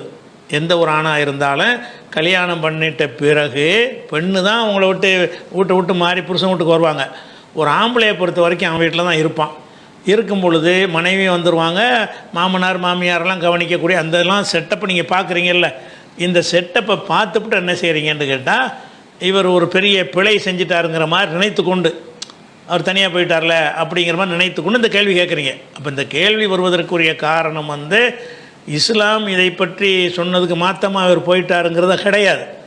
நீங்கள் நடைமுறையில் உள்ளதுக்கு மாற்றமாக இருக்குது, அதை ஒன்று பார்க்குறீங்க. அதே நேரத்தில் நபிகள் நாயகம் ஸல்லல்லாஹு அலைஹி வஸல்லமுடைய காலத்தில் கல்யாணம் பண்ண பிறகு பிள்ளைகள்லாம் தகப்பனோட இருந்தாங்களா? அப்படி இருக்கவே இல்லை. இப்போ அவங்கவுங்க தனித்தனியாக போயிடுவாங்க கல்யாணம் பண்ண உடனே. இப்போ உமர் ரலியல்லாஹு இருக்காங்க, இப்னு உமர் இருக்கிறாங்க. இப்னு உமர் அவர் தனியாக, அவர் கொண்டாட்டி பிள்ளையோட தனியாக இருப்பார். உமர் அவர் தனியாக இருப்பார். அப்போ கணவன் மனைவி மட்டும் தனியாக போகுது என்பது நபிகள் நாயகம் ஸல்லல்லாஹு அலைஹி வஸல்லம் காலத்தில் அனுமதிக்கப்பட்ட முறையாக இருந்தது. தகப்பனை கவனிச்சுக்கிடுவாங்களே தவிர, இன்னும் சொல்ல போனால் கல்யாணம் பண்ணுவது இனிமேல் இளைஞராக இருக்கிறாரு, கல்யாணம் ஆயிடுச்சுன்னு வைங்களேன், அதுக்கு பிறகு அவருக்கு வேறு ஒரு வாழ்க்கை அமைஞ்சிருது. அவருக்கு தாய் தந்தையர் அவருக்கு தேவை கிடையாது, மனைவி அவருக்கு தேவை. தாய் தந்தையர் பாசம் கொடுப்பு காட்டுவதற்கு தேவையே தவிர அவங்களுடைய அரவணைப்போ ஒத்துழைப்போ தாயோடு தான் இருக்கணும் என்பதோ அவசியமான ஒன்றாக ஒரு இளைஞனுக்கு இருக்காது. ஆனால் எது அவசியமானதாக இருக்கு? அவன் பொண்டாட்டியோடு இருப்பது அவனுக்கு அவசியம். கல்யாணம் அதுக்கு தானே பண்ணுறான். கல்யாணம் எதுக்கு பண்ணுறான்னா, அவன் மனைவியோட மகிழ்ச்சியாக இருக்கிறதுக்கு தான் கல்யாணம் பண்ணுறான். அப்போ மகிழ்ச்சியாக இருப்பதற்கு அவன் அதுக்கு தகுந்த மாதிரி அவங்களோட இணங்கி போகிறத இயல்புல அப்படி தான் அதுக்கு தான் கல்யாணமாக பண்ணி வைக்கிறோம். அவனுக்கு சில பிள்ளைக்குட்டிகள் வந்துருச்சுன்னு சொன்னால் அந்த பிள்ளைக்குட்டிகளை வளர்த்து ஆளாக்கணுங்கிற ஒரு தொடர்பு அவனுக்கு அவசியம் ஏற்பட்டு போயிடும். அப்படி இருக்கிற ஒரு நேரத்தில் அவன் தனியாக போய்விட்டான் என்று சொன்னால் அது இஸ்லாமிய முறைக்கு எந்த ஒன்றுக்கு மாற்றம் கிடையாது. ஆனால் பெற்றோர்களாக இருக்கிறவங்க என்ன விளங்கணும்னு கேட்டால், நம்ம அதிக உரிமை எடுத்துக்கக்கூடாது. அதாவது நம்ம முதியோர்களாக இருக்கிறவங்க வாழ்ந்துட்டாங்க, கடமையெல்லாம் செஞ்சு முடிச்சுட்டாங்க. இனிமேல் பிள்ளைகளுடைய வாழ்க்கை தான். அவர் நம்ம சோற போடுறானா கவனிக்கிறானா அதோடு வைத்து கொள்ளணுமே தவிர, அதையும் பிடியில் வைத்து கொண்டு நம்ம கண்ட்ரோலில் பிடிச்சி வச்சுக்கிட்டு என் சொல்ல தான் கேட்டு நடக்கணும் சின்ன பிள்ளை மாதிரி நினைத்து கொண்டு பெற்றோர்கள் அதிக உரிமை எடுக்கிறாங்க பாருங்கள். அப்படி எடுக்கிறதுனால மன வருத்தப்படுறீங்க. அதிகமான உரிமை எப்படி என்னை விட்டு போனால் இப்போ என்ன, பொண்டாட்டியோடு இருக்கிறது மார்க்கத்தில் உள்ளது தானே போயிருக்கிறான். மனைவியோடு தான் அவன் தனிமையில் இருக்க வேண்டிய அவனுக்கு தேவைகள் இருக்கிறது. ஒரு ஆண்மொழிக்கு என்ன செய்கிறது, மனைவியோடு இருப்பது தான் அவனுக்கு அவசியமான ஒன்றாக இருக்கிறது. தாயோடு இருப்பது என்பது ஒரு அன்பை காட்டுவதற்குரியதாக இருக்குமே தவிர அவங்களுடைய இருந்துக்கிட்டு இருக்கணுங்கிற தேவை ஏதாவது இருக்கா? ஒரு பிள்ளைக்கு தாயோடைய தகப்பனுடைய இருந்துக்கிட்டே இருக்கணுன்ற என்ன அவசியம் இருக்கிறது? ஒன்றும் கிடையாது. தகப்பனை பார்த்து ஒரு சிரிக்கலாம், ஒரு தேவையான உதவி செய்யலாம், அவ்வளோட அந்த தகப்பனுக்கும் மகனுக்குமான உறவு முடிந்து விடுகிறது. மனைவிக்கும் கணவனுக்குமான உறவு அவளோட முடியாது. எல்லா நேரமும் அவங்களுடைய அரவணைப்பு, ஒருத்தலைப்பு, இவன் அவளை கவனிக்கிறது, அந்த இவனை கவனிக்கிற விஷயத்தை கூட தாய் தந்தையர் செய்ய மாட்டாங்கல்ல. கல்யாணத்துக்கு பிறகு, கல்யாணத்துக்கு முன்னாடி வரைக்கும் தாய் தந்தையர் எல்லாம் செஞ்சுருப்பாங்க. கல்யாணத்துக்கு பிறகு இவனை கவனிக்கிற வேலையை கூட உன்னுடைய மனைவி தான் செய்வாள். அதுபோல் அந்த மனைவி விட்டு இவனுக்கு தேவை வேறு இருக்கிறது. அப்படிங்கிற ஒரு நேரத்தில் நம்ம பிரைவசியாக பிரச்சனை இல்லாமல் இருந்துக்கிடுவோம், மாமியார் மருமக சண்டையெல்லாம் வரும் அப்படின்ற ஒரு விளங்கி ஒருத்தன் தனியாக போயிட்டான்னு சொன்னால் அது எந்த வகையில் அவருக்கு இஸ்லாமிய அறிவுரை சொல்கிறது? அவருக்கு உரிமை தானே இருக்குது மார்க்கத்தில். அவருக்கு என்ன இருக்குது? அவருக்கு உரிமை இருக்கிறது, அது மாதிரி செஞ்சுட்டு போகிறார். இது முதியவர்களாக இருக்கிறவங்க என்ன செய்ய விளங்கணும்னா, நம்ம வாழ்ந்துட்டோம், நம்ம கடமையை செஞ்சிட்டோம், அவங்க அப்படி தான் இருப்பாங்க. இந்த முதியவராக இருப்பாங்களா இல்லையா, இவங்களும் அப்படி தான் இருந்திருப்பாங்க. அவங்க மனைவியோட, அவங்க தாய் தந்தையரை விட மனைவியை தான் நேசிப்பாங்க, நேசித்து இருப்பாங்க. யாரெல்லாம் அந்த முதியவராக இருந்து இப்படி ஒரு பஞ்சாயத்து இருக்குன்ற பிரச்சனையை நினைக்கிறாங்களோ அவர்கள் அந்த நேரத்தில் கல்யாணம் பண்ணுற நேரத்தில் எப்படி இருந்திருப்பாங்க? ஒன்றும் தனியாக போகாட்டா கூட தனியாக போனால் நல்லா இருக்குமே நினச்சிருப்பாங்க. அன்றைய சமூக அமைப்பில் அதை உடைச்சிட்டு அவங்களுக்கு வர முடிஞ்சிருக்காது. அவங்க தாய் தந்தையோடு இருக்கும் பொழுது, மனைவியோடு இருக்கும் பொழுது பல பிரச்சனைகளை சந்திப்பாங்க. மாமியார் மருமக பஞ்சாயத்தில் தான் நிறைய குடும்பங்களில் தலாக்கு விவாகரத்து வரைக்கும் போகிறது. அப்படிலாம் இருக்கிறதுனால இது இஸ்லாம் நீங்கள் உங்களோட போய் தனியாக நீங்கள் தாயோடு தான் நீங்கள் இருக்கணும், ஒரு தகப்பனோடு தான் இருக்கணும், மாமியார் மாமனார் அப்படின்னு மார்க்கத்தில் சொல்லப்பட்டிருக்கா? நம்ம வாழ்க்கை கடந்தவங்க என்ன செய்யணும்னா விளங்கிக்கணும். நம்ம உலகம் முடிஞ்சிருச்சு, அவர்கள் வேறு உலகம், அவங்க சந்ததியை பெருக்கி அவங்க வளர்த்துக்கிட்டு போகக்கூடியவங்களாம் இருக்கிறாங்க அப்படின்னு ஒவ்வொருத்தரும் அப்படி விளங்கி கொள்ள வேண்டும். சில பேர் அன்போட பிரியத்தோட தாய் தந்தோடு இருப்பாங்க. நாங்கள்லாம் கடைசி வரைக்கும் எங்கள் வாப்பா அம்மா என்னோட தான் இருந்தாங்க. அது நம்மளாக தேர்ந்தெடுத்து கொள்ளக்கூடியது, அது ஒரு விஷயம். இப்போ நான் என் பிள்ளைகளோட தான் நான் இருக்கிறேன், நாங்கள் எங்களை தனியாக விட்டுட்டு அவங்க போகலை. அதெல்லாம் அப்படி பழக்கத்தில் அப்படி இருப்பார்களே. ஆனால் அதே ஒரு சிறந்ததாக இருந்துட்டு போகுது. ஒருத்தன் என்ன செய்கிறான்னு கேட்டால், வீட்டில் இருக்கிறதுல எதுக்கு தனியாக ஒருத்தன் போகிறான்னு சொன்னால் திடீர்னுலாம் போக மாட்டான், பஞ்சாயத்து தான் வந்திருக்கும். அங்கே இருக்கு தாய் கல்யாணம் பண்ண உடனே வீட்டில் தான் இருப்பாங்க. இருக்கும் என்ன ஆகுன்னா மாமியார் மருமக சண்டை, அவங்க எதை செஞ்சாலும் இவங்க குறை சொல்லுவாங்க, இவங்க சொன்னால் அவங்க குறை சொல்லுவாங்க. மாமியார் மருமகண்டால் அது வில்லி மாதிரி தானே ரெண்டு பேருக்கும், ஒருத்தருக்கு ஒருத்தர் வில்லி ஆகிக்கிடுவாங்க. அது மாதிரி ஆகும் பொழுது இதையே பஞ்சாயத்து வந்துக்கிட்டு இருந்தால் அவங்க குடும்பத்தில் நிம்மதியாக இருக்க முடியுமா? அப்படிங்கிற ஒரு காரணத்துக்காகத்தான் அவன் தனியாக போயிருப்பான். அதே நேரத்தில் என்ன தான் நீங்கள் தனியாக போனாலும் தாய்க்கு செய்ய வேண்டிய கடமை, அவங்களுக்கு உணவு மருந்து தேவைகள், தகப்பனுக்கு செய்ய வேண்டிய கடமைகள்லாம் செய்யணும். நீங்கள் தனியாக ஒன்றா உட்காந்துக்கிட்டு இருக்க வேண்டிய அவசியம் இல்லை. ஏன்னு கேட்டால் அவங்களோட அண்மை இருக்கணுங்கிற எந்த ஒரு தேவையும் உங்களுக்கு கிடையாது. வளர்த்துட்டாங்க, முடிஞ்சிருச்சு. அவங்க உங்களை கவனிக்க போகிறதில்ல, நீங்கள் அவங்களோட இருக்கணுன்ற எந்த ஒரு அவசியமும் கிடையாது. ஆனால் மனைவியோடு தானே இருக்கணும், ஒரு ரூமில் ஒன்றாக இருக்கணுங்கிறது மனைவிக்கு உள்ள விஷயம் தானே. அப்படிங்கிறதுனால ஒருத்தன் தனியாக போனான்னு சொன்னால் நீ இங்கே தான் வரணும்னு எப்படி அறிவுரை சொல்கிறது? அறிவுரை சொல்ல முடியாது. நீங்கள் என்ன செய்யணுது, அந்த மாமியாராக இருக்கக்கூடியவங்க விரும்பினார்கள் என்று சொன்னால் அப்படி ஆகாமல் தடுக்க முடியும். என்னென்னு கேட்டால் வரக்கூடிய மருமகளாக வரக்கூடியவங்களை மகமாறு நினைக்கணும். அவள் தன்னுடைய வீட்டில் தாய் இதெல்லாம் விட்டு நம்ம வந்திருக்கிறா அப்படின்னு நினைக்கணுமே தவிர, என் மகனை பங்கு போட வந்துட்டா, பிரிக்க வந்துட்டான்னு நீங்கள் நினச்சி என்று சொன்னால் ஒன்று கைப்பட்டா குத்தம், கால்பட்டா குத்தம், அப்படி சின்ன சின்ன விஷயங்களையெல்லாம் பெருசாக்கி சொல்லுவது. உடம்பு சரிலாம் படுத்து கிடந்தால் கூட ஏன் இப்படி உங்கள் மக படுத்து கிடந்தால் சும்மா இருப்பீங்க, உங்கள் மருமக படுத்து கிடந்தால் என்ன செய்கிறீங்க, அது ஒரு பெரிய இஷ்யூவாக ஆக்குறீங்க. அப்போ அந்த மாமியார் தனம்ங்கிற ஒரு தன்மையினால தான் பெரும்பாலும் பிரச்சனை. அது மருமகள் அப்படி நினைக்கிறான்னா வரும்போதே நமக்கு எதிரி அப்படி ஆக்கிறீங்க ரெண்டு பேருமே. ஏன் தாய் மாதிரி அவரை கருத முடியாதா? நம்ம ஒரு மருமகளாக வரக்கூடியவளுக்கு நம்ம தாயாக இருப்போம்னு அது மாமியார் கருதுனாங்கன்னு போவாங்களா? போகாமல் நிறைய இருக்கிறாங்களே. அப்போ அந்த மாதிரி எங்கள் அம்மாவெல்லாம் என் மனைவி தாய் மாதிரி கருதுவாங்க, ரெண்டு பேரும் அப்படி நடத்திக்கிறாங்க. இப்போ அவங்க தனியாக போகணுன்னு எந்த ஒரு அவசியமும் ஏற்படலை. இந்த தனியாக போகிறதுங்கிற அவசியம் வரக்கூடாது நீங்கள் நினச்சிங்க என்று சொன்னால் நீங்கள் அன்பால் கட்டி போட்டு அதை செய்யலாம். சட்டப்படி அல்ல மார்க்க அறிவுரை சொல்லலாம் செய்ய முடியாது. அவங்களுக்கு அந்த நிம்மதி சந்தோஷத்தை தானே கல்யாணம் பண்ணுறது. அந்த சந்தோஷம் குடும்பத்துக்குள்ளே மாமியார் மருமக சண்டை வந்தால் ஒரு ஆம்பளை இப்படி மகிழ்ச்சியாக இருப்பானா? மகிழ்ச்சியாக இருக்க மாட்டான். அப்போ திருப்பி யோசிச்சு பார்ப்போம், என்னடா உரை இதே பஞ்சாயத்து வீட்டுக்கு நுழைஞ்சா இதே பஞ்சாயத்தாக இருக்குது அப்படின்னு நினைக்கிற அளவுக்கு போனால் அது எங்கே போய் முடியும்னா தனியாக தான் போவாங்க. தனியாக போகிற எல்லாத்துக்கும் காரணம் என்னென்னு கேட்டால், இந்த மாமனார் போட்டு சும்மா பொம்மையாக இருப்பார். மாமியார்மார்கள் என்ன செய்கிறாங்கன்னா அவளை எதிரியாக பார்க்குறாங்க.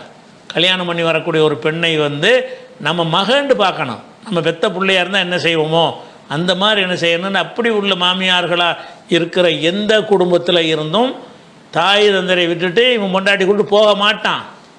இவன் விரும்பினா கூட அவ ஒத்துக்கிற மாட்டான். அவள் எதுக்காக போகிறா? நம்ம சந்தோஷமாக இருக்கிறதுக்கு இவங்க தடையாக நிற்கிறாங்க அப்படிங்கிறதுனால தான் நம்ம மண்டையை கழுவி கூட்டிகிட்டு போயிடுறா. அப்போ ஒரு பெண்ணு வந்து தனியாக போகிறாள் என்பதற்கு காரணமே என்னன்னு கேட்டால் அந்த சூழ்நிலை வந்து குடும்பங்களில் இருக்குது. நம்ம கண்ணால் பார்க்குறோம். ஒவ்வொரு குடும்பத்துலேயும் இந்த மாமியார்னு வந்தவொடனே என்னமோ பெரிய ஒரு சர்வாதிகாரி மாதிரி நினைத்து கொண்டு, ஒரு பெரிய அமெரிக்க அதிபர் மாதிரி நினைத்து கொண்டு என்ன செய்கிறது, பவரை காட்டுறது. நம்ம காலம் முடிஞ்சிருச்சு, இனிமேல் வயசாகி போயிட்டோம், பிள்ளைகளை சந்தோஷமாக இருந்துட்டு போகிறாங்க. பிள்ளைகள் சந்தோஷமாக வர்றதுக்கு மனைவி மூலமாக தான் எல்லாம் ஏற்பாடு பண்ணியிருக்கிறான். அவங்க மகிழ்ச்சியாக இருந்துட்டு போகிறாங்க. எத்தனை வீடுகளில் நாங்கள் இப்போ கேள்விப்பட்டிருக்கோம், பார்த்துருக்குறோம். புருஷன் பொண்டாட்டி தனியாக இருக்கிறத ஒத்துக்கிற மாட்டாங்க. எப்படி புருஷன் பொண்டாட்டி தன்னுடைய மகள் வந்து மருமகனோட சந்தோஷமாக இருக்கிறத தாய் ஏற்றுக்கிறா. மருமக வந்து அவன் மகனோட சந்தோஷமாக இருக்கிறது என்ன ரூமில் போய் கிடக்கிற, என்ன இப்போ பார்த்தாலும் உட்காந்து ரூமில் வெளியே வரமாட்டேங்கிறீங்க, இப்படியெல்லாம் பேசுவாங்க. இதெல்லாம் என்ன செய்யணும், ஊண்டிங்க. இதெல்லாம் என்ன செய்ய, அந்த மருமகளாக இருக்கிறவளுக்கு என்னடா ஒரு இளம் பிள்ளைகள் அப்படி தான், இளம் வயசில் அப்படி தான் இருப்பாங்க. அந்த இளமையுடைய உணர்வுகளை கூட கருத்தில் கொள்ளாமல் இந்த மாதிரி குத்தி காட்டுறான்னு நினைக்க மாட்டாங்க. அதனால் வந்து நீங்கள் மாமியார் மருமகள் நீங்கள் வந்து தனியாக மருமகள் போகக்கூடாதுன்னு நினச்சிங்கன்னு சொன்னால் அது தாராளமாக செய்ய முடியும்.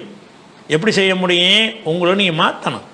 வரும்போதே நம்ம இடத்த பிடிக்க வர்ற, உங்கள் இடத்த பிடிக்க இயலுமா? அவளுக்குன்னு உள்ள இடம் வேறு, உங்கள் இடம் வேறு. நீங்கள் பெத்திங்கிற இடம் தானே தவிர அவள் கொடுக்குற விஷயத்தை நீங்கள் கொடுக்க இயலாது, நீங்கள் கொடுக்க அவள் கொடுக்க இயலாது. ரெண்டு வெவ்வேறு விஷயங்கள், பிரிக்கவும் வரல. அவள் வந்து உங்கள் பிள்ளை சந்தோஷமாக இருப்பதற்காக வேண்டி உங்களுக்கு குடும்பத்துக்கு சந்ததிகளை பெற்று தருவதற்காக வேண்டி தான் குடும்பத்துக்குள்ளே வர்றான். அப்படி வரக்கூடிய நேரத்தில் என்ன செய்யணும்னு கேட்டால் அதுக்கு தகுந்த மாதிரியான அன்போட அரவணைப்போட கூட மாட சேர்ந்து வேலை செய்யணும். வேலைக்காரி மாதிரி அவளை என்ன செய்ய நடத்தக்கூடாது. அதே கிடக்குது, ஏன் இதே அப்படி அதே அப்படி இப்படி சின்ன சின்ன விஷயத்துக்கு கைப்பட்டா குத்தம் கால்பட்டா குத்தம்ன்ற அளவுக்கெல்லாம் நடக்கிறது. எல்லாத்தையும் விட அவங்களுடைய தாம்பத்தியத்துக்கே முட்டுக்கட்டையாக இருப்பாங்க. கணவன் தன்னுடைய மகன் அவனுடைய மனைவியோட சந்தோஷமாக இருப்பதற்கு இந்த தாய் வந்து முட்டுக்கட்டையாக இருக்கக்கூடிய குடும்பங்கள் நிறைய இருக்கிறது. அப்போ என்ன முடிவு எடுப்பாங்க? அதுக்கு தானே கல்யாணம் பண்ணி வச்சிங்க. அப்போ இது எல்லாமே இவங்கள்ட்ட அந்த உங்கள் பஞ்சாயத்து யாருன்னு சொல்லி விசாரித்து பார்த்தீங்கன்னா உங்களுக்கே தெரியும். இவங்க வந்து அந்த நிலைக்கு தள்ளி இருப்பாங்க.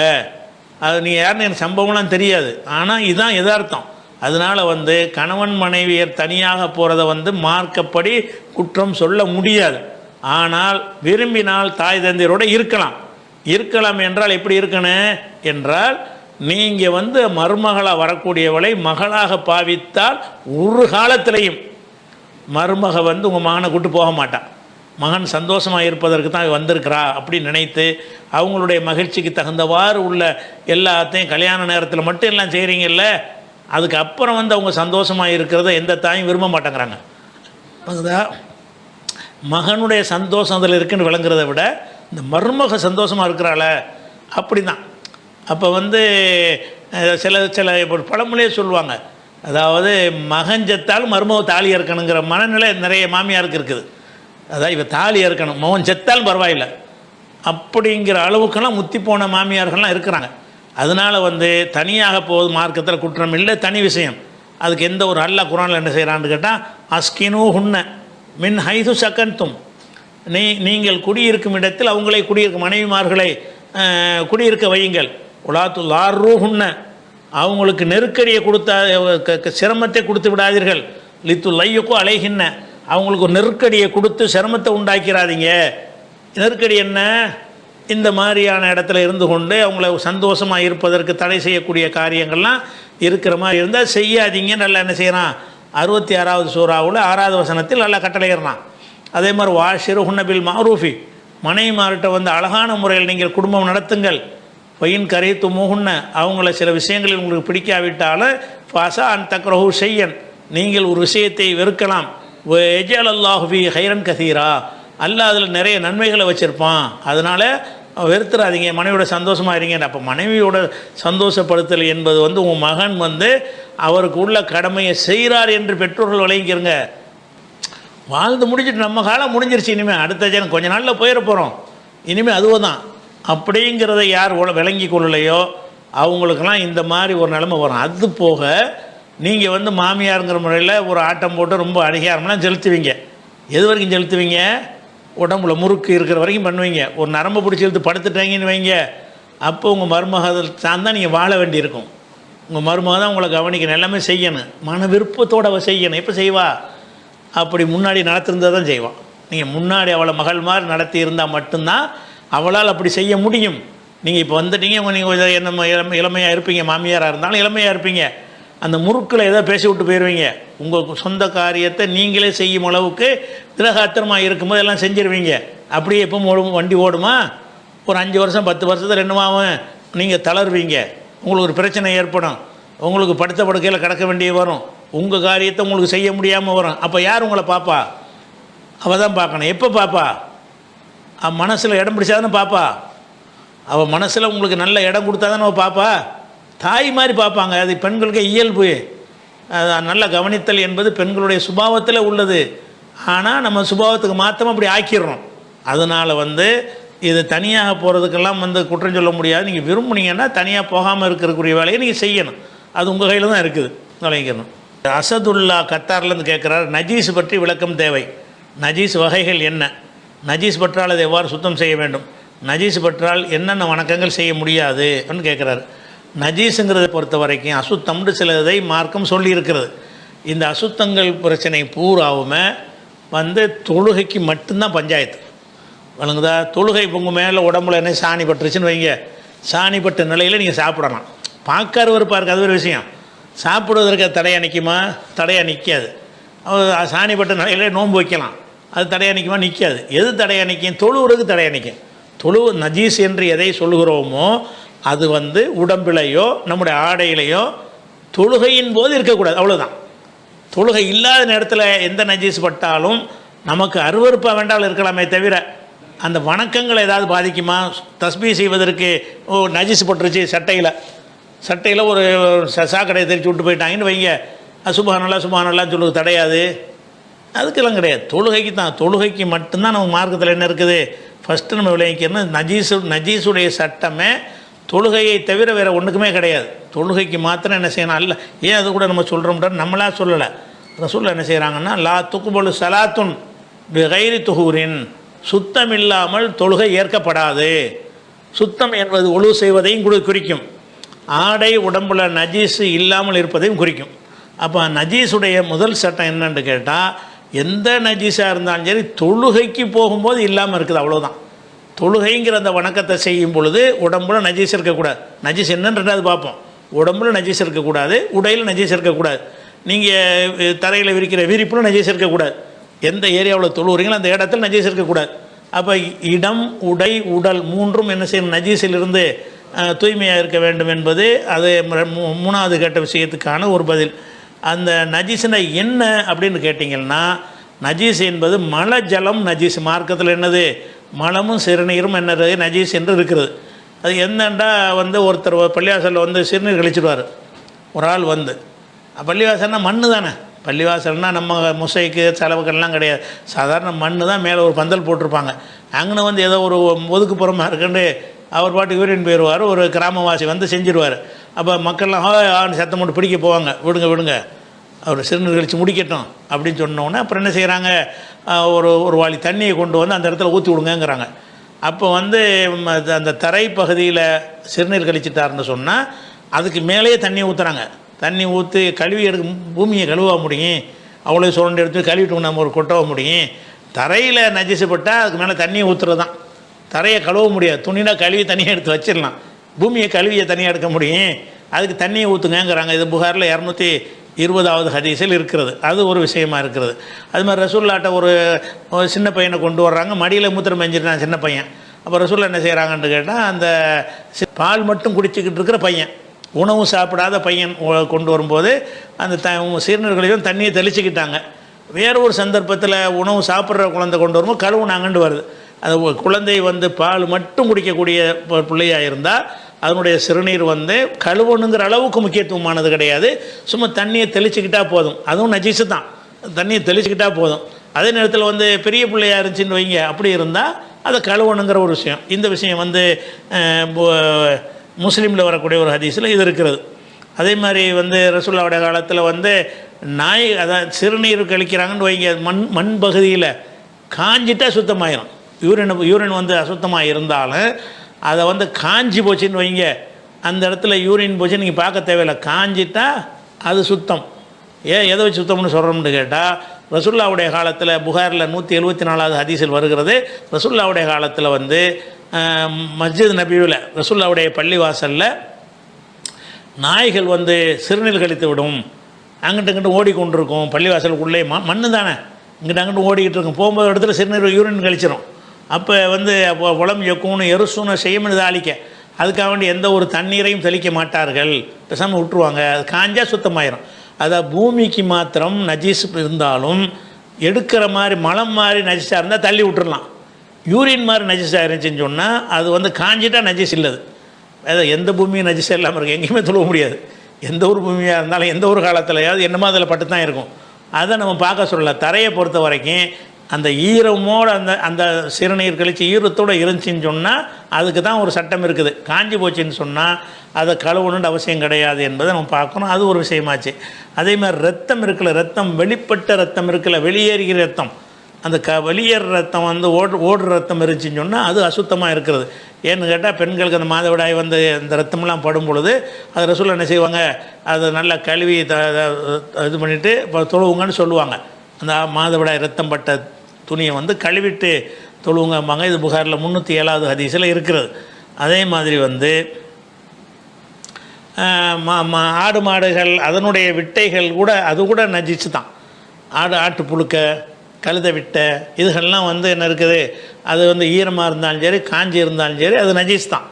அது காஞ்சி கிடந்தால் ஒரு பக்கத்தில் கிடந்தா ஒரு விஷயம் வேலை. ஒரு காஞ்சி போன கழுத விட்டையை பாக்கெட்டில் போட்டு தொழுவலாமா? தொழுவ முடியாது. அது காஞ்சி போன ஒரு ஆட்டு புழுக்கையை கொஞ்சம் அள்ளி பாக்கெட்டில் போட்டுக்கிட்டு தொழுவலாமான்னு தொழக்கூடாது. அது நஜீஸ். நஜீஸ்னால் என்ன அர்த்தம்னா தொழுகும்போது அதை க்ளீன் பண்ணிக்கிறாங்க. கிடந்தா கிடந்துட்டு போகுது ஒரு பக்கத்தில். உங்கள் தொழுகும்போது உங்கள் மேலேயோ உங்கள் உடம்புலையோ உங்கள் உடையிலையோ இல்லாமல் பார்த்துக்கிறங்க. அதுக்கு என்ன ஆதாரம்னா, ரசூல் ஸல்லல்லாஹு அலைஹி வஸல்லம் அவர்கள் வந்து ஒரு இயற்கை தேவையை முடித்து மலைஜலம் கழிப்பதற்காக போகிறாங்க. போயிட்டு அந்த காலத்தில் வந்து தண்ணி ஊற்றி சுத்தம் பண்ணுதல் என்பது ரொம்ப கம்மி. அந்த கல்லை கொண்டு என்ன செய்வாங்க, தொடச்சி விட்டு வந்துடுவாங்க. மண்ணாங்கட்டி மாதிரி இருக்கும்ல, அதை வச்சு. ஏன்னாட்டா அந்த அவங்களுடைய மலைஜலம் கழித்தலும் நம்முடைய மலங்களுக்கு வித்தியாசம் இருக்குது. நம்ம வந்து அரிசி சாப்பாடு சாப்பிட்றவங்க இருக்காங்கல்ல, அரிசி சாப்பாடு அரிசி சாம்பார்லாம் ஊற்றி சாப்பிடக்கூடிய அவங்களுடைய மலம் எப்படி இருக்கும்னு கேட்டால் அது வந்து ஒரு கொலகொலன்னு இருக்கும். அது கழுவுனா தான் சரியாக வருங்கிற மாதிரி இருக்கும். அதாவது மாட்டு சாணம் மாதிரி டைப்பில் இருக்கும்னு வச்சுக்கிறோங்களேன். அந்த ரொட்டி சாப்பிட்றாங்கல்ல, கோதுமை ரொட்டியை சாப்பிட்றாங்கல்ல, அவங்களுடைய மலம் வந்து ஆட்டு புழுக்க மாதிரி என்ன செய்யும், அது சும்மா ஒன்றுமே இருக்காது, சும்மா தொடச்சி விட்டால் போதும். பிசு பிசுக்குன்னு ஒட்டிக்கிட்டுலாம் இருக்காது, கட்டி கட்டியாக இருக்கும். அப்போ கட்டி கட்டியாக வரக்கூடிய மலம் உள்ள பகுதியாக இருந்தால் சும்மா கல்லை வச்சு ஒரு மண்ணை வச்சு தொடச்சி விட்டு போயிடுவாங்க. நம்ம மாதிரி உள்ள இதுக்கு வந்து கழுவி தான் ஆகணும். நம்ம இதெல்லாம் அது படர்ந்து வரக்கூடிய மலமாக இருக்கும். ஏன்னா நம்ம சாப்பிட்ற சாப்பாடு நம்ம எது மிஷினில் உள்ளே போடுறோமோ அதுக்கு தகுந்த மாதிரி தான் கழிவு வரும். நம்ம சாப்பிட்ற சாப்பாடுடைய கழிவு வந்து என்னவா இருக்கும், மாட்டு சாணி மாதிரி டைப்பில் வரும். அவங்க சாப்பாட்டுடைய கழிவு ஆட்டு புழுக்க மாதிரி என்ன செய்யும், ஒரு டைப்பில் வரும். அப்படி வரும்போது என்ன ஆகும்னு கேட்டால் அது எங்கெல்லாம் ஒட்டிலாம் இருக்காது. சும்மா ஃபார்மாலிட்டிக்கு இந்த ஒரு கல்லை வச்சு என்ன செய்வாங்க, தொடச்சிக்கிடுவாங்க. ஒரு 3 கல் எடுத்துகிட்டு வாப்பாங்கிறாங்க, மண்ணங்கட்டி எடுத்துகிட்டு வாங்குறாங்க. இவர் 3 கிடைக்கல, 2 கல் தான் கிடைச்சிருக்குது. அதோட ஒரு கழுதை விட்டையை ஒன்று என்ன செய்கிறாரு, ஒரு விட்டையை ஒன்று எடுத்துகிட்டு போய் ரசூல்லாட்ட கொடுக்குறாரு. ரசூல்லா என்ன செய்கிறாங்க, அந்த கல் 2ஐயும் வச்சு சுத்தம் பண்ணிவிட்டு அந்த விட்டையத்துக்கு எரிஞ்சிட்டாங்க. எரியும் போது சொல்கிறாங்க ஹாதாரிக் சொன், இது வந்து அசுத்தம், இது அசுத்தமானதுங்கிற, விட்டை வந்து அசுத்தம்ங்கிறாங்க. அது புகாரில் 156வது ஹதீஸில் இருக்கிறது. அதனால் வந்து மலைஜலம் வந்து ஒரு விஷயம் இருக்குது. அதே மாதிரி வந்து அந்த நாயுடைய வாயிலேருந்து வரக்கூடிய எச்சி இருக்குல்ல, அது வந்து பாத்திரங்கள் அதிலெல்லாம் பட்டுச்சுன்னு சொன்னால் அதை வந்து அசுத்தம்ங்கிறாங்க ரசூல் ஸல்லல்லாஹு அலைஹி வஸல்லம். 7 தடவை கழுவு சொல்கிறாங்க, ஒரு தடவை மண்ணை போட்டு கழுவு சொல்கிறாங்க. இது முஸ்லீமில் வரக்கூடிய ஒரு ஹதீஸாக இருக்கிறது. அதே நேரத்தில் ஒரு மருத்துவ நோக்கத்திற்காக வேண்டி என்ன செய்யலான்னு கேட்டால், அந்த ஒட்டகத்தினுடைய சிறுநீரை குடித்தால் நோய் நிவாரணம் வரும்னு அந்த காலத்து மக்கள்கிட்ட ஒரு நம்பிக்கை இருந்துச்சு.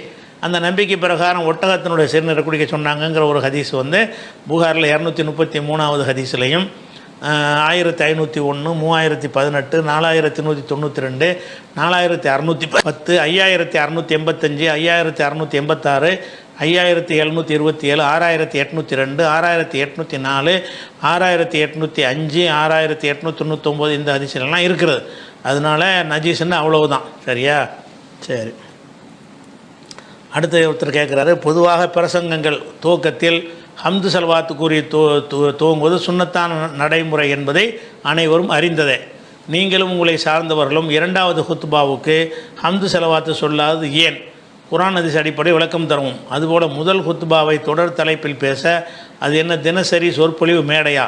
இரண்டாவது ஹுத்பாவில் ஹம்து சலவாத்து சொல்லாததோடு மார்க்க சம்பந்தப்படாத உலக விஷயங்களை மட்டும் தொடர்ந்து சொல்லி பிதஅத்தை உருவாக்கி உள்ளீர்கள்.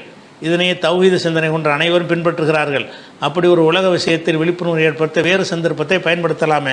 அல்லது நீங்கள் சொன்னதுதான் சுன்னத்தான் நடைமுறை என்றால் ஆதாரத்தின் விளக்கம் தரவுன்னு கேட்குறாரு மலேசியாவிலேருந்து முபாரக். அப்போ இவர் நடைமுறையில் என்ன இருக்குது அதை சுன்னத்தில் விளங்கிட்டார். என்ன கேள்வி கேட்குறாருன்னா, ஹம்து சலவாத்து சொல்லி இதை தோற்கிறது தான் சுன்னத்தான் நடைமுறைன்னு அவரே சொல்கிறாரு. சுன்னத்துக்கு என்ன அர்த்தம்? ஆதாரம் நீங்கள் காட்டணும். சுன்னத்தான் நடைமுறைன்னு சொன்னால் ரசூல் ஸல்லல்லாஹு அலைஹி வஸல்லம் அவர்கள் ஹம்து சலவாத்து சொல்லி தான் குத்பா ஒரே நிகழ்த்தினார்கள் அப்படிங்கிறதுக்கு நீங்கள் தான் ஆதாரம் காட்டணும். ரசூல்லா சொல்லாத ஒன்றை நீங்களே சுன்னத்துன்னா அவரை என்ன ஆரம்பிக்கிறாரு? ஹம்து சலவாத்து சலாம் கூறி தூங்குவது சுன்னத்தான நடைமுறை என்பது அனைவரும் அறிந்ததை. எங்கேருந்து அறிஞ்சிங்க? அனைவரும் நீங்களாக அறிஞ்சிக்கிட்டீங்களா? அப்படி ஒன்றே கிடையாது. சலவாத்து சொல்லணுங்கிறதே கிடையாது. முதல்ல பயானுக்கு சலவாத்து சொல்லணுங்கிற ஒரு டாப்பிக்கே கிடையாது. அதாவது ஒரே ஒரு ஹதீஸ் இருக்கு. என்னென்னு கேட்டால், குல் அம்ரதி பாலின் லா யுபுதோ பிஹி பில் ஹம்தி அக்தவோ, எந்த ஒரு நல்ல முக்கியமான காரியத்திலையும் அல்ஹம்து சொல்லி ஆரம்பிக்காவிட்டால் அது பரக்கத்தற்றது என்று ரசூலுல்லாஹ் சொன்னதாக ஒரு ஹதீஸ் இருக்கிறது. எங்கே இருக்குன்றா இப்னு மாஜாவில் 1894 ஹதீஸில் இருக்கிறது.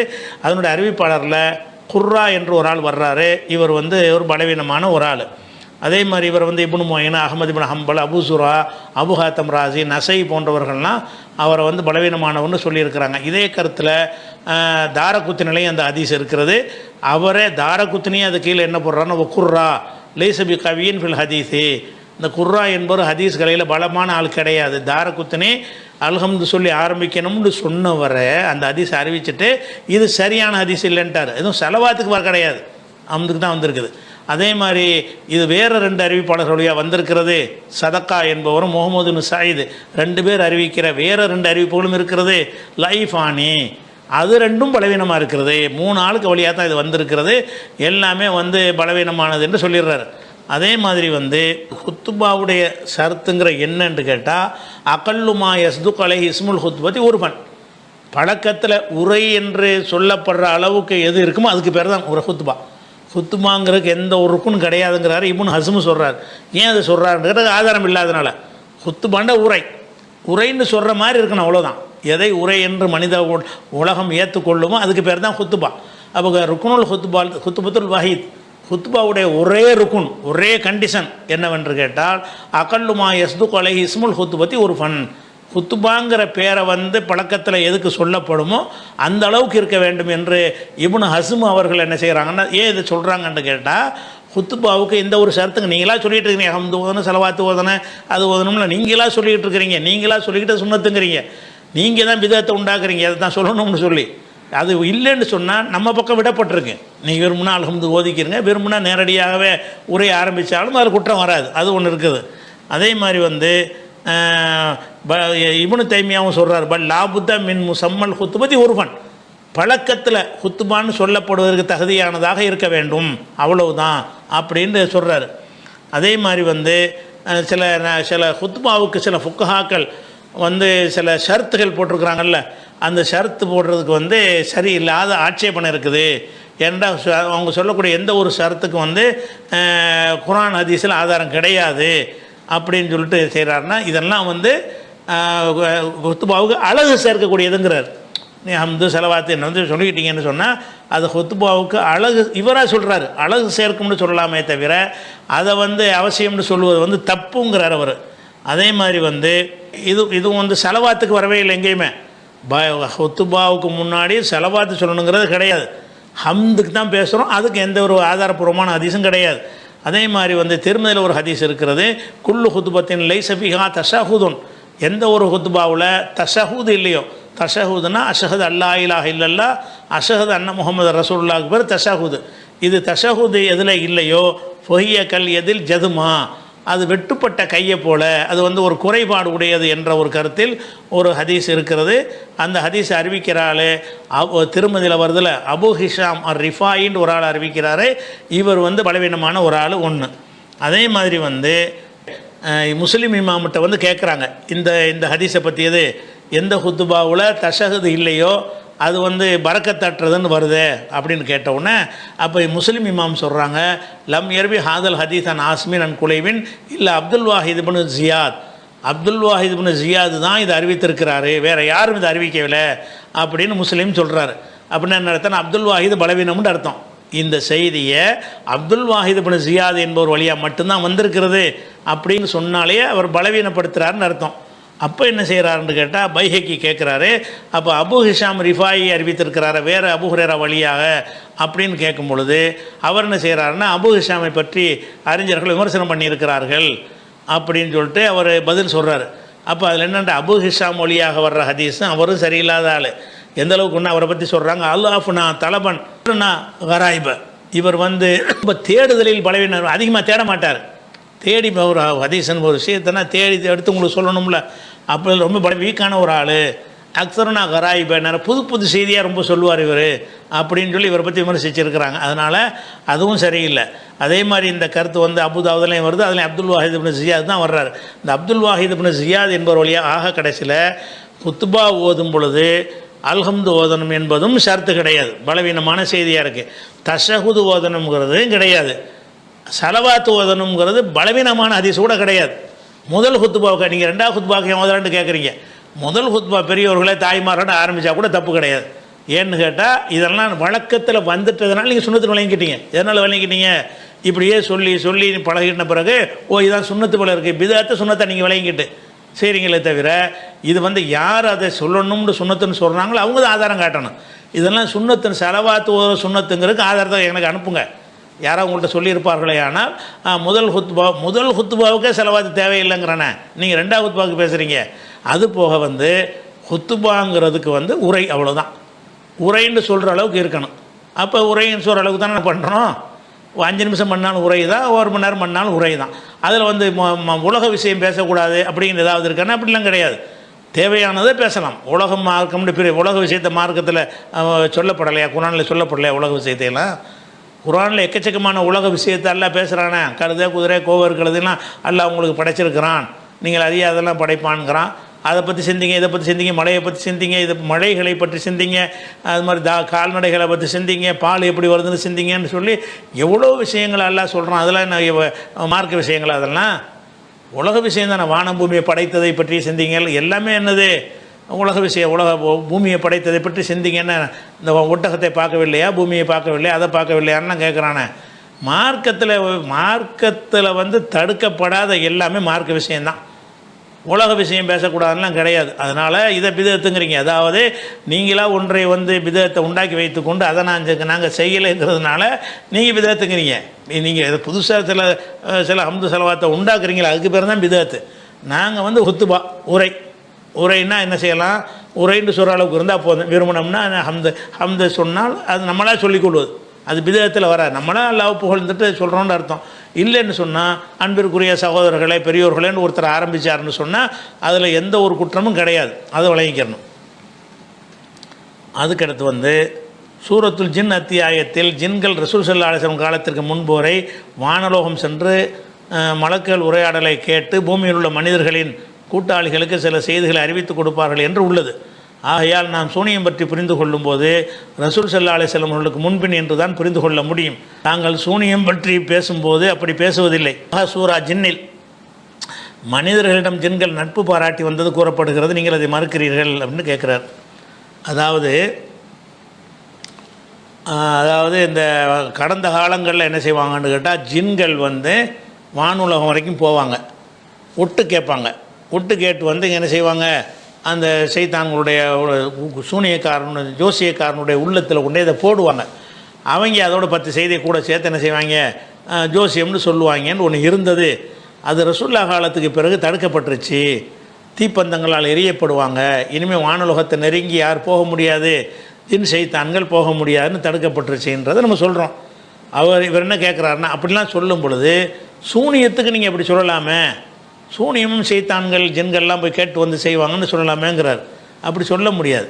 ஏன்னா அந்த ஹதீஸில் வந்து சூனியம் செய்கிறத வந்து ஜின்கள் வந்து கற்றுக் கொடுப்பாங்கன்னு வரல. எது வருது, நாளைக்கு உலகத்தில் நடக்க போகிற விஷயங்களை வந்து மலக்குகள் பேசிக்கிடுவாங்களாம். அதை ஜின்கள் கேட்டு வந்து என்ன செய்வாங்க, மனித உள்ளங்கள்லாம் ஊடுருவக்கூடிய தன்மை இருக்குல்ல ஷைத்தானுக்கு, அந்த கெட்டவன் உள்ளத்தில் அப்படி போட்டு விட்ருவாங்க. அவன் என்ன செய்வான், அதை வந்து சில 10 பொய்யை கலந்து அடித்து விடுவான். அதில் வந்து ஒரு விஷயம் உண்மையாக போயிடும். அந்த மாதிரி நடக்கக்கூடிய விஷயங்களை பற்றி ஜோதிடர்களுக்கு சொல்லக்கூடிய வேலையை தான் ஜின்கள் செஞ்சாங்களே தவிர வானுலகத்தில் போய் சூனியத்தை கற்றுட்டு வந்தால் கொடுத்தாங்க. சூனியத்துக்கு வேறு, ஜோசியங்கிறது வேறு. ஜோசியத்துக்கு தான் அந்த நீங்கள் சொல்லக்கூடிய அந்த சட்டம் பொருந்தும். என்ன சட்டம், ஜின்கள் போய் கேட்டுக்கிட்டு வந்து ஜோசிய காஹின் குஹான்ட்டு தானே சொல்லுவாங்கன்றிருக்கு. ஜோசியக்காரன்ட்டு தான் சொல்லுவாங்க. ஜோசியக்காரன் என்ன செய்வான்னு கேட்டால், நாளைக்கு நடக்கிற விஷயம் தெரிஞ்சு போச்சுல, அதோட கொஞ்சம் கூட குறைய சேர்த்து பில்டப் பண்ணி மக்கள்கிட்ட சொல்லுவான். அதனால் ஜோசியம் உண்மை மாதிரி தெரியும் அப்படின்னு வருது. அதுவும் ரசூலுல்லாஹ் காலத்தில் இல்லைன்னு ஆயிடுச்சு. சூனியத்தை பொறுத்த வரைக்கும் ஆதி காலத்தில் ஜின் சைத்தான்கள்லாம் வந்து இந்த மாதிரி வந்து உதவி செஞ்சதாகவும், காலத்தில் மட்டும்தான் சூனியத்துக்கு தடை செய்யப்பட்டதாகவும் இருந்தால் தான் அப்படி சொல்ல முடியும். அந்த டாபிக் வேறு, இந்த டாபிக் வேறு. அது வந்து சூனியம்ங்கிற விஷயத்துக்கு வந்து அது சொல்லப்படவே இல்லை. அது ஜோசியம் விஷயத்துக்கு தான் அது வந்திருக்குது. அது விளங்கிக்கணும். குர்ஆனில் அல்லாஹ் கூறுகிறான், நமது தாய் தந்தையர் ஆதம் நபியிலிருந்து தான் இந்த சமூகம் பல்கி பெருகியது என்பதாக. ஆதம் நபியிலிருந்து இந்த காலம் வரை அதிகபட்சம் 15,000 வருடங்களுக்கு மேல் இருக்க வாய்ப்பில்லை என்று தோன்றுகிறது. இது எனது யூகம்தான். ஆனால் ஆய்வாளர்கள் 1.5 லட்சம் வருடங்களுக்கு முன்பு ஆப்பிரிக்காவில் மனித இனம் வாழ்ந்து அங்கிருந்து இடம்பெயர்ந்து இந்தியா உட்பட பல நிலங்களிலும் பரவியதாகவும் கூறுகிறார்களே. அவ்வாறாயின் நமது பிதா ஆதம் நபிக்கு முன்னமும் ஒரு மனித சமூகம் இருந்ததாகவும் அது அழிக்கப்பட்டிருக்கலாம் எனவும் நம்ப இடம் இருக்கிறது. மனிதனை படைக்க இருப்பதாக அல்லாஹ் கூறிய போது இரத்தம் சிந்தும் மனித இனத்தையா படைக்கவிருக்கிறாய் என்று மலக்குகள் வாதிட்டது முந்தைய மனித இனத்தின் அனுபவங்களை அறிந்துதான் கேட்டிருப்பார்களோ என்ற எண்ணம் வருகிறது அப்படின்னு சொல்லி முகமது யூசுப் தேங்காய்பட்டினத்திலும் கேட்குறார். அதான் இவருடைய கேள்வி என்னன்னு கேட்டால், உலகம் தோன்றி 1.5 லட்சம் வருஷம் என்று ஆய்வாளர்கள் சொல்கிறாங்க. ஆனால் ஆதம் அலைஹிஸ்ஸலாத்தை பார்த்தா ஒரு 10-15,000 வருஷம்தான் வருகிறது. அப்படின்னா வேறு ஒரு இனம் இருந்திருக்குமோ, இந்த மனித இனத்துக்கு முன்னாடி வேறு ஒரு இனம் இருந்திருக்குமோ, அந்த இனத்தினால தான் 1.5 லட்சத்தை காட்டுதோங்கிற மாதிரி கேட்குறார். முதல் விஷயம் என்னன்னு கேட்டால், ஆதம் அலைஹிஸ்ஸலாம் வந்து தோன்றி வந்து 15,000 வருஷம் 20,000 வருஷம்னு சொல்கிறாங்கல்ல, அப்படி குர்ஆனில் சொல்லப்படலை, ஹதீஸ்லாம் இல்லை. எந்த அளவுக்கு கொண்டு சொன்னால், உதாரணமாக சில ஹதீஸுகள் இருக்குது. அதாவது ஆதம், இப்னு அப்பாஸ் ஹதீஸ் கிடையாது, ரசூலுல்லாஹ் சொன்னது கிடையாது. ஆதமுக்கும் நூஹுக்கும் மத்தியில் 10 தலைமுறை. 10 தலைமுறைன்னா 1000 வருஷம்னு சொல்லி அவர் சொல்கிறார். யார்? இப்னு அப்பாஸ் சொல்கிறார். ஆதமுக்கும் நூஹுக்கும் மத்தியில் வந்து 10 தலைமுறை அப்படின்ட்டாரா. அதுக்கு அடுத்தது வந்து அதன் தொடர்ச்சியாக வருகிறது. எப்படி வருதுன்னு கேட்டால், ஆதமில் இருந்து நூஹு வரைக்கும் அல்ஃபுன் மேத்தாசனத்தின் 1200 வருஷம். நூஹில் இருந்து இப்ராஹிம் வரைக்கும் 1000 வருஷம். 1000 வருஷமும் 42 வருஷம், 1042, 1242. இப்ராஹிமுக்கும் மூசா நபிக்கு மத்தியில் வந்து 565 வருஷம். மூசாவிலேருந்து தாவூது வரைக்கும் 569 வருஷம். தாவூதுலேருந்து ஈசா வரைக்கும் 356 வருஷம். ஈசாவிலேருந்து ரசூலுல்லாஹ் வரைக்கும் 600 வருஷம். ஆக மொத்தம் 5432 வருஷம். அதாவது உலகம் படைக்கப்பட்டு எவ்வளோ ஆச்சு? இதில் வருதுன்னா தாரிக் திமிஷ்குங்கிற நூலில் வருது. இதை யார் சொல்கிறாருன்னு கேட்டால், முகமது இப்னு இஸ்ஹாக் இப்னு யசார்னு ஒரு ஆள் சொல்கிறாரு. இவர் சஹாபியும் கிடையாது, சஹாபி சொன்னதாக கூட சொல்லலை, ரசூலுல்லாஹ் சொன்னதாக கூட இவராக சொல்கிறார். முகமது இஸ்ஹாக் இப்னு யசார் சொல்கிறாரு, இதுதான் மொத்தம் வந்து 5000 வருஷம் தான் ஆகுதுங்கிறார். அப்போ இது வந்து இந்த மாதிரியான பொய்யான செய்திகளை வைத்துக்கொண்டு, ஆதாரமற்ற செய்திகளை வைத்துக்கொண்டு தான் நீங்கள் இப்படி நினைக்கிறீங்களே தவிர, பைபிள் கணக்கு பிரகாரம் 6000 வருஷம் வருது, ஏற்கனவே நெருக்கி வருது. இதுக்கெல்லாம் என்ன காரணம்னு கேட்டால், நம்ம மக்களில் உள்ள அறிஞர்கள் என்ன செய்கிறாங்கன்னு கேட்டால், ரசூலுல்லாஹ்வுக்கும் ஆதம் அலைஹிஸ்ஸலாத்துக்கும் 51 தலைமுறை. ஆதம் முதல் ரசூலுல்லாஹ் வரைக்கும் 51ஆம் தலைமுறையாம் அப்படின்னு சொல்லிட்டு ஒரு பாட்டே படிப்பாங்க. அப்போ ரசூலுல்லாவுக்கும் ஆதமுக்கு மத்தியில் 51 பேர் தான் வர்றாங்க தலைமுறை. இவருடைய மகன் இவருடைய மகன் இவருடைய மகன் ஒரு 51 பேருக்கு போனீங்கன்னா ஆதம் வந்துடுவாருங்கிற மாதிரி ஒரு கட்டுக்கதையில் சொல்கிறாங்க. அதுக்கெல்லாம் எந்த ஒரு ஆதாரமும் கிடையாது. 51 தலைமுறைக்கெல்லாம் ஆதாரம் கிடையாது. ரசூலுல்லாவுடைய தலைமுறையில் ஒரு 4-5-10 பேர் வரைக்கும் நம்ம சொல்லலாமே தவிர அதுக்கு மேலே உள்ளதெல்லாம் வாயில் வந்து விட்டு அடிச்சுக்கிறது தான். அதனால் ஆதமுக்கும் படைக்கப்பட்டு 10,000 வருஷமும் கிடையாது, 20,000 வருஷமும் கிடையாது. எத்தனை லட்சம் வருஷம் வந்தாலும் அதுக்கு பொருந்தக்கூடிய வகையில் தான் அவருடைய தோற்றத்தை குறித்து நமக்கு சொல்லப்பட்டிருக்கிறது. பூமியில் ஒருத்தர் படைக்கிறான்ல, படைத்தது தான் கணக்கு. அது 10 லட்சம் வருஷம் விஞ்ஞானிகள் சொன்னாலும் அது இஸ்லாமிய வரலாற்றுக்கு முரண் கிடையாது. 20 லட்சம் வருஷத்துக்கு முந்தைய படைத்ததாக சொன்னாலும் ஏன்னாட்டு அல்லாஹ் வந்து ரசூல்லா வந்து அந்த அவங்க அறிந்திருக்கிற அந்த ஆட்களை மட்டும்தான் சொல்கிறாங்க. அந்த அரபுகள் வந்து ஆதமு நூஹு இப்ராஹிம் இவங்களாம் அறிஞ்சு வச்சுருந்தாங்க. அதனால் சொல்கிறாங்களே தவிர ஆதமுக்கும் நூஹுக்கும் மத்தியில் பல லட்சம் வருஷம் கூட இருக்கலாம், நமக்கு தெரியலை. சில பல 1000 வருஷம் கூட இருக்கலாம், நமக்கு தெரியலை. ஆய்வில் ஒரு தொகை சொல்லி அது உறுதி செய்யப்பட்ட ஒரு ஆய்வாக இருக்குமே, ஆனால் அது வந்து இஸ்லாம் சொல்லக்கூடிய ஒன்றுக்கு மாற்றமாக வராது. அதனால் நீங்கள் 15,000 வருஷம் 15,000 மட்டும் நீங்கள் தான் சொல்கிறீங்க, 5,000 தான் வருது. பைபிள் பிரகாரம் 6,000 வருது. இந்த பொய்யான இஸ்லாமிய செய்திகள் இருக்குல்ல, இஸ்லாத்தின் பேரால் உள்ள செய்திகள், அந்த பொய்யான செய்தியை பிரகாரம் 5,000 வருஷம் வருது. அப்போ உலகம் தோன்றி 5,000 வருஷம் என்பதும் இன்னும் சொல்லப்போனால் வந்து இப்ராஹிம் நபிக்கே 5,000 வருஷங்கிறார் நாவூர் அனிபா. 5,000 ஆண்டுகள் முன்னே நடந்தது அரபு நாட்டில் ஒரு தியாகம்னு சொல்லி அது இப்ராஹிம் நபிக்கு 5,000 வருஷத்துக்கு கொண்டு போயிட்டார். யார்? அனிபா. நாவூர் அனிபா பாட்டு இருக்கும்ல, குர்பானை பற்றி பாட்டு படிப்பார்ல, அந்த பாட்டில் எப்படி வரேன் 5,000 ஆண்டுகள் முன்னே நடந்தது அரபு நாட்டில் ஒரு தியாகம்னு சொல்லி படிப்பார்.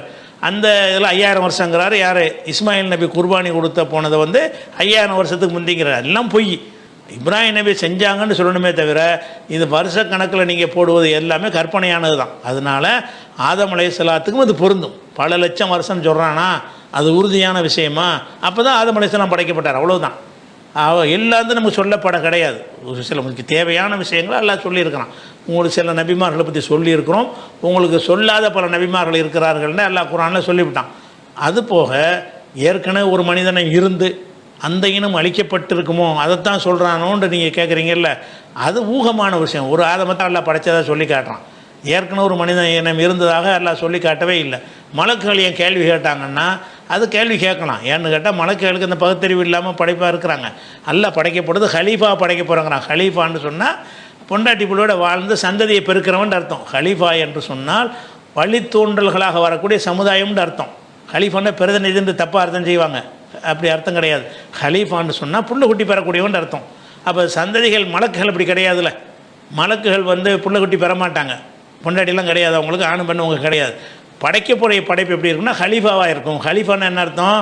கல்யாணம் பண்ணி புள்ள குட்டியெல்லாம் பெறக்கூடிய ஒரு இனத்தை நான் படைக்க போகிறேன் அப்படின்னு நல்லா சொல்லும் பொழுது அப்படிலாம் இருந்தாங்கன்னா ரத்தம் ஓட்டிக்கிடுவாங்க தான், அது சண்டை வரத்தான் செய்யும்னு ஊகிச்சே சொல்லலாம். அதில் ஒன்றும் பெரிய பிரச்சனை கிடையாது. மலக்குகள் சொன்னாங்க. அதனால் அதை வச்சுக்கிட்டு மனித இனத்திற்கு முன் ஆதம் அலைஹிஸ்ஸலாம் அல்லாத வேறு ஒரு மனித இனம் இருந்துருச்சுன்னு நம்ம என்ன செய்ய முடியாது, சொல்ல முடியாது. ஒரு மனித இனம் தான், ஒரு மனித இனம் தான், ஒரு சின்ன இனம் தான். வேறு மனித இனம் நீங்கள் சொல்வதாக இருந்தால் அதுக்கு தனி ஆதாரத்தை காட்டணும், அதுக்கு ஒரு ஆதாரம் கிடையாது. அன்புள்ள சகோதரர்களை, இந்த வாரம் கொஞ்சம் கேள்விகள் குறைவாக தான் சொல்லப்பட்டிருக்கு. 10 கேள்வி கூட வரலை. இருந்தாலும் ஒரு 20 கேள்வியாவது வந்துடும்னு நினச்சது பாதி தான் வந்திருக்கு. பரவாயில்லை, இன்ஷா அல்லாஹ் மீதி உள்ள கேள்விகளை இன்ஷா அல்லாஹ் அடுத்தடுத்த வாரங்களில் பார்க்கலாம். அஸ்ஸலாமு அலைக்கும்.